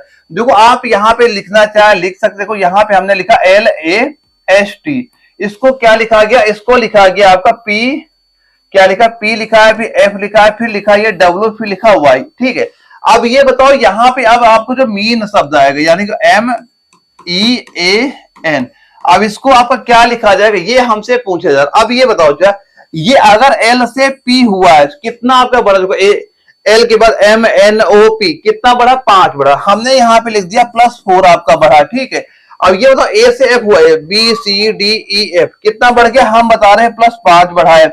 और S के बाद TUVW यानी कितना बढ़ा +4, फिर यहाँ भी क्या बढ़ेगा इसमें T से Y ये बढ़ा +5, यानी हमें ये समझ में आ रहा है कि एक संख्या पहले 4 जोड़ो, फिर अगले में 5 जोड़ो, फिर 4 जोड़ो, फिर 5 जोड़ो, आपका आंसर आ जाएगा। अब जैसे M है, M के आगे 4 बढ़ो, M के बाद क्या N होगा, O होगा, P होगा, फिर क्या हो जाएगा Q, तो इसका पहला वर्ड क्या आ जाएगा Q। पहला वर्ड हमारा क्या आ गया, यहाँ पे आपने लिख दिया पहला वर्ड हमारा Q हो जाएगा। अब E में आप जैसे 5 जोड़ो, E में 5 जोड़ो क्या हो जाएगा, तो E में 5 जोड़ोगे हो जाएगा J, यहाँ पे हो गया आपका J हो गया। अब A में अब 4 जोड़ दो क्या हो जाएगा, A में 4 जोड़ दो क्या हो जाएगा E आपका हो जाएगा। और E अब N में आप 5 जोड़ दो क्या हो जाएगा आपका ये S यहाँ पे हो जाएगा। तो क्या आ गया यहाँ पे QJES, क्या हो जाएगा QJES, किसमें आ रहा है इसी ऑप्शन डी में आपका आ रहा है, ऑप्शन डी आपका राइट आंसर हो जाएगा। लखनऊ AR में सीधे सीधे क्वेश्चन पूछा गया, यानी पहले अगर क्या क्या जोड़ा आप ऐसे सॉल्व करिए आपका आंसर यहाँ पे आ जाएगा। स्क्रीनशॉट एक बार ले लीजिएगा। देखो आगे एक हमारी सीरीज आ रही है, अब बताओ कैसे इसको सॉल्व करोगे। देखो यहाँ पे एक सीरीज क्या देखिए ध्यान देना, यहाँ पे क्या लिखा 0 लिखा, 0 से आपका 1 हो गया, 1 से हमारा ये क्या हुआ 5 से हुआ, 5 से ये आपका 14 हुआ, 14 से आपका 30 हुआ। ठीक है, अब बताओ देखो क्या सीरीज हो रहा है। अब यहां से अगर हम इसमें आए कितना बढ़ रहा है आप देख रहे हैं 1 बढ़ रहा है, यहाँ कितना बढ़ रहा है आप देख रहे हैं 4 बढ़ रहा है, यहाँ पे देख रहे हैं कितना बढ़ रहा है 9 बढ़ रहा है, और यहाँ पे देख रहे हैं कितना बढ़ रहा है ये हमारा 16 बढ़ रहा है। अब इसके आगे क्या बढ़ेगा जाके, देखो ये किसका वर्ग है, देखो ये आपका 1 का वर्ग हो सकता है, ये आपका 2 का वर्ग हो सकता है, ये 3 का वर्ग लिखा है आपका, ये 4 का वर्ग लिखा है, मतलब आगे हमारा 5 का वर्ग बढ़ेगा, यानी कितना बढ़ेगा 5 का वर्ग, 5 गुणे 5 25। तो 30 में आप जैसे यहाँ 25 आप जोड़ोगे, ये 30 और 25 कितना हो जाएगा, ये हो जाएगा 3 2 5 यानी 55, कितना हो जाएगा 55 आपका हो जाएगा। तो इसका राइट आंसर आप क्या बता देंगे यहाँ 55, 55 ऑप्शन सी हमारा राइट आंसर आपका हो जाएगा। यानी जो एक सीरीज दी गई किस क्रम में ये संख्या यहाँ बढ़ रही है तभी आप उसके आंसर यहाँ पे निकाल पाएंगे। एक बार स्क्रीनशॉट इसका आप यहाँ पे ले लीजिएगा। अब दोस्तों एक सीरीज का और क्वेश्चन आपके यहाँ, क्योंकि सीरीज के आपके 2 क्वेश्चन आपके पेपर लगभग पूछे जाते हैं। अगला क्या आपको 1 लिखा है, 3 लिखा है, फिर क्या लिखा है 7 लिखा है, 13 लिखा है। अब ये आप बताओ यहाँ पे क्या आएगा, आगे लिखा 31 लिखा। अब देखो यहाँ पे कितना बढ़ रहा है, अगर 1 से 3 में आओ 2 बढ़ा, यहाँ पे कितना बढ़ गया, यहाँ कितना हो जाएगा, ये आपका 4 बढ़ रहा है, यहाँ पे कितना बढ़ रहा है, आप देख रहे हैं यहाँ पे 6 बढ़ रहा है, कितना 6 बढ़ रहा है। अब देखो यहाँ पे, देखो यहाँ पे या 2 से 4 2 बढ़ा, 4 2 मतलब 2 बढ़ा, या अब देखो इसके आगे भी 2 बढ़ाएंगे, यहाँ पे कितना बढ़ा होगा, 8 बढ़ा होगा। तो ये बताओ 13, अब आज जब 8 जोड़ोगे 13 8 कितना हो जाएगा, तो 13 8 कितना हो गया, ये आपका 21 हो जाएगा। तो यहाँ पे क्या हो जाएगा, 21 आपका हो जाएगा, 21 आपका हो जाएगा। तो आप राइट आंसर क्या बता देंगे, इसका ऑप्शन ए हमारा राइट आंसर आपका हो, यानी एक सीरीज चल रहा है, किस क्रम में ये संख्याएं हमारी बढ़ रही है, यही आपको वहां पे ध्यान देखना। और अंबाला एआरओ में सीधा सीधा क्वेश्चन आपके पेपर ये क्वेश्चन पूछा गया, स्क्रीनशॉट लीजिएगा, बाद में एक बार देखिएगा प्रैक्टिस करके क्या ये चीज वहां पे गीत गई किसी कभी कंफ्यूज आप वहां पे ना हो। अगला दोस्तों हमारा क्वेश्चन आता है छात्रों की एक पंक्ति, तो इसके मैं 2 क्वेश्चन करा रहा हूं। तो इसमें क्या क्वेश्चन पूछा गया कि छात्रों की एक पंक्ति में गणेश अंतिम ओर से 7वें स्थान पर है, तो जबकि दूसरे छोर से 11वें स्थान पर है, तो पंक्ति में छात्रों की कुल संख्या बताओ। ये क्वेश्चन मैं बता रहा हूं, इसके बाद वाला क्वेश्चन आप सारे बच्चे कमेंट बॉक्स में बताना कि उसका आंसर आपको यहाँ पे क्या हो जाएगा। ये सवाल, इसके आखिरी वाला सवाल दोनों बिल्कुल सेम दिए, ताकि आप एक सवाल अपने आप लगाने की प्रैक्टिस करना कि आंसर उसका वहां पे क्या हो सकता है। दोस्तों जब भी बात आपकी चले कि ऊपर से नीचे दिया जाए या फिर दिया जाए दाएं से इसका क्रम ये है, बाएं से क्रम ये है, तो कुल संख्या पूछा जाए, या आपसे ये क्वेश्चन दिया जाए कि किसी व्यक्ति का ऊपर से क्रम ये है, नीचे से क्रम ये है, तो टोटल बताओ संख्या क्या होंगी। तो सीधा सीधा क्या करना है आपको, दो यहां पे दिया गया एक पंक्ति में गणेश अंतिम छोर से, जो अंतिम छोर से जो स्थान दिया जाएगा, और उसके बाद दूसरे छोर से, एक तो अंतिम छोर हो गया, तो दूसरा छोर कौन होगा, पहला छोर होगा। तो इसका आंसर क्या होगा, आप सीधा सीधा क्या करोगे, ऊपर नीचे जोड़ दो, चाहे दाएं बाएं जोड़ के, एक आपको माइनस कर देते, यानी दोनों को जोड़ के आपको एक माइनस कर देना, आपका आंसर आ जाएगा। तो क्या करोगे आप, 7 प्लस 11 माइनस 1 कर दोगे। तो यहां पे देखो 7 11 18 हुआ, 18 में 1 कम कर दिया, कितना हो गया, ये आप सॉल्व करो, कितना हो जाएगा 17, यानी दोनों को जोड़ के 1 कम कर दोगे, आपका आंसर आ जाएगा। ऑप्शन ए आपका राइट आंसर यहाँ पे हो जाएगा। अब इसके बाद दोस्तों इस क्वेश्चन का आंसर सारे बच्चे बताएंगे, सेम वही क्वेश्चन आता है जो आपके बंगलोर एआरओ में क्वेश्चन पूछा गया था कि परिविंदर ऊपर से एक 7वां तथा नीचे से एक 50वां है, उस कक्ष में कितने छात्र हैं। तो टोटल छात्र क्या हो जाएगा, ऊपर जोड़ना नीचे जोड़ना -1 कर देना, आपका आंसर यहाँ पे निकल के आ जाएगा। ठीक है, तो सारे बच्चे इसका आंसर कमेंट बॉक्स बताएंगे। इसका पहले वाला मैंने पूरा इसका कंप्लीट आपको कराई वहां पे दिया था। और दोस्तों यहाँ मैंने जितने क्वेश्चन आपको कराए सारे क्वेश्चन प्रैक्टिस करना, जो डेली अपनी प्रैक्टिस सेट आती है 6:30 बजे, उसे ज्वाइन करिएगा, जहां सीधे सीधे आपके एग्जाम में क्वेश्चन आपको वहां पे नजर आ जाएंगे। और यह वीडियो दोस्तों अगर जरा भी इनफॉर्मेटिव लगे, वीडियो को लाइक करना ना भूले, और डेली में जितने क्लास से आपको करा एग्जाम तक जुड़े रहिएगा। आपको जब भी पेपर लगे सीधे सीधे आपके एग्जाम में वहां क्वेश्चन आपको देखने को मिल जाएंगे। तो ओके दोस्तों, हम लोग मिलते हैं एक अगली क्लास में, तब तक के लिए जय हिंद।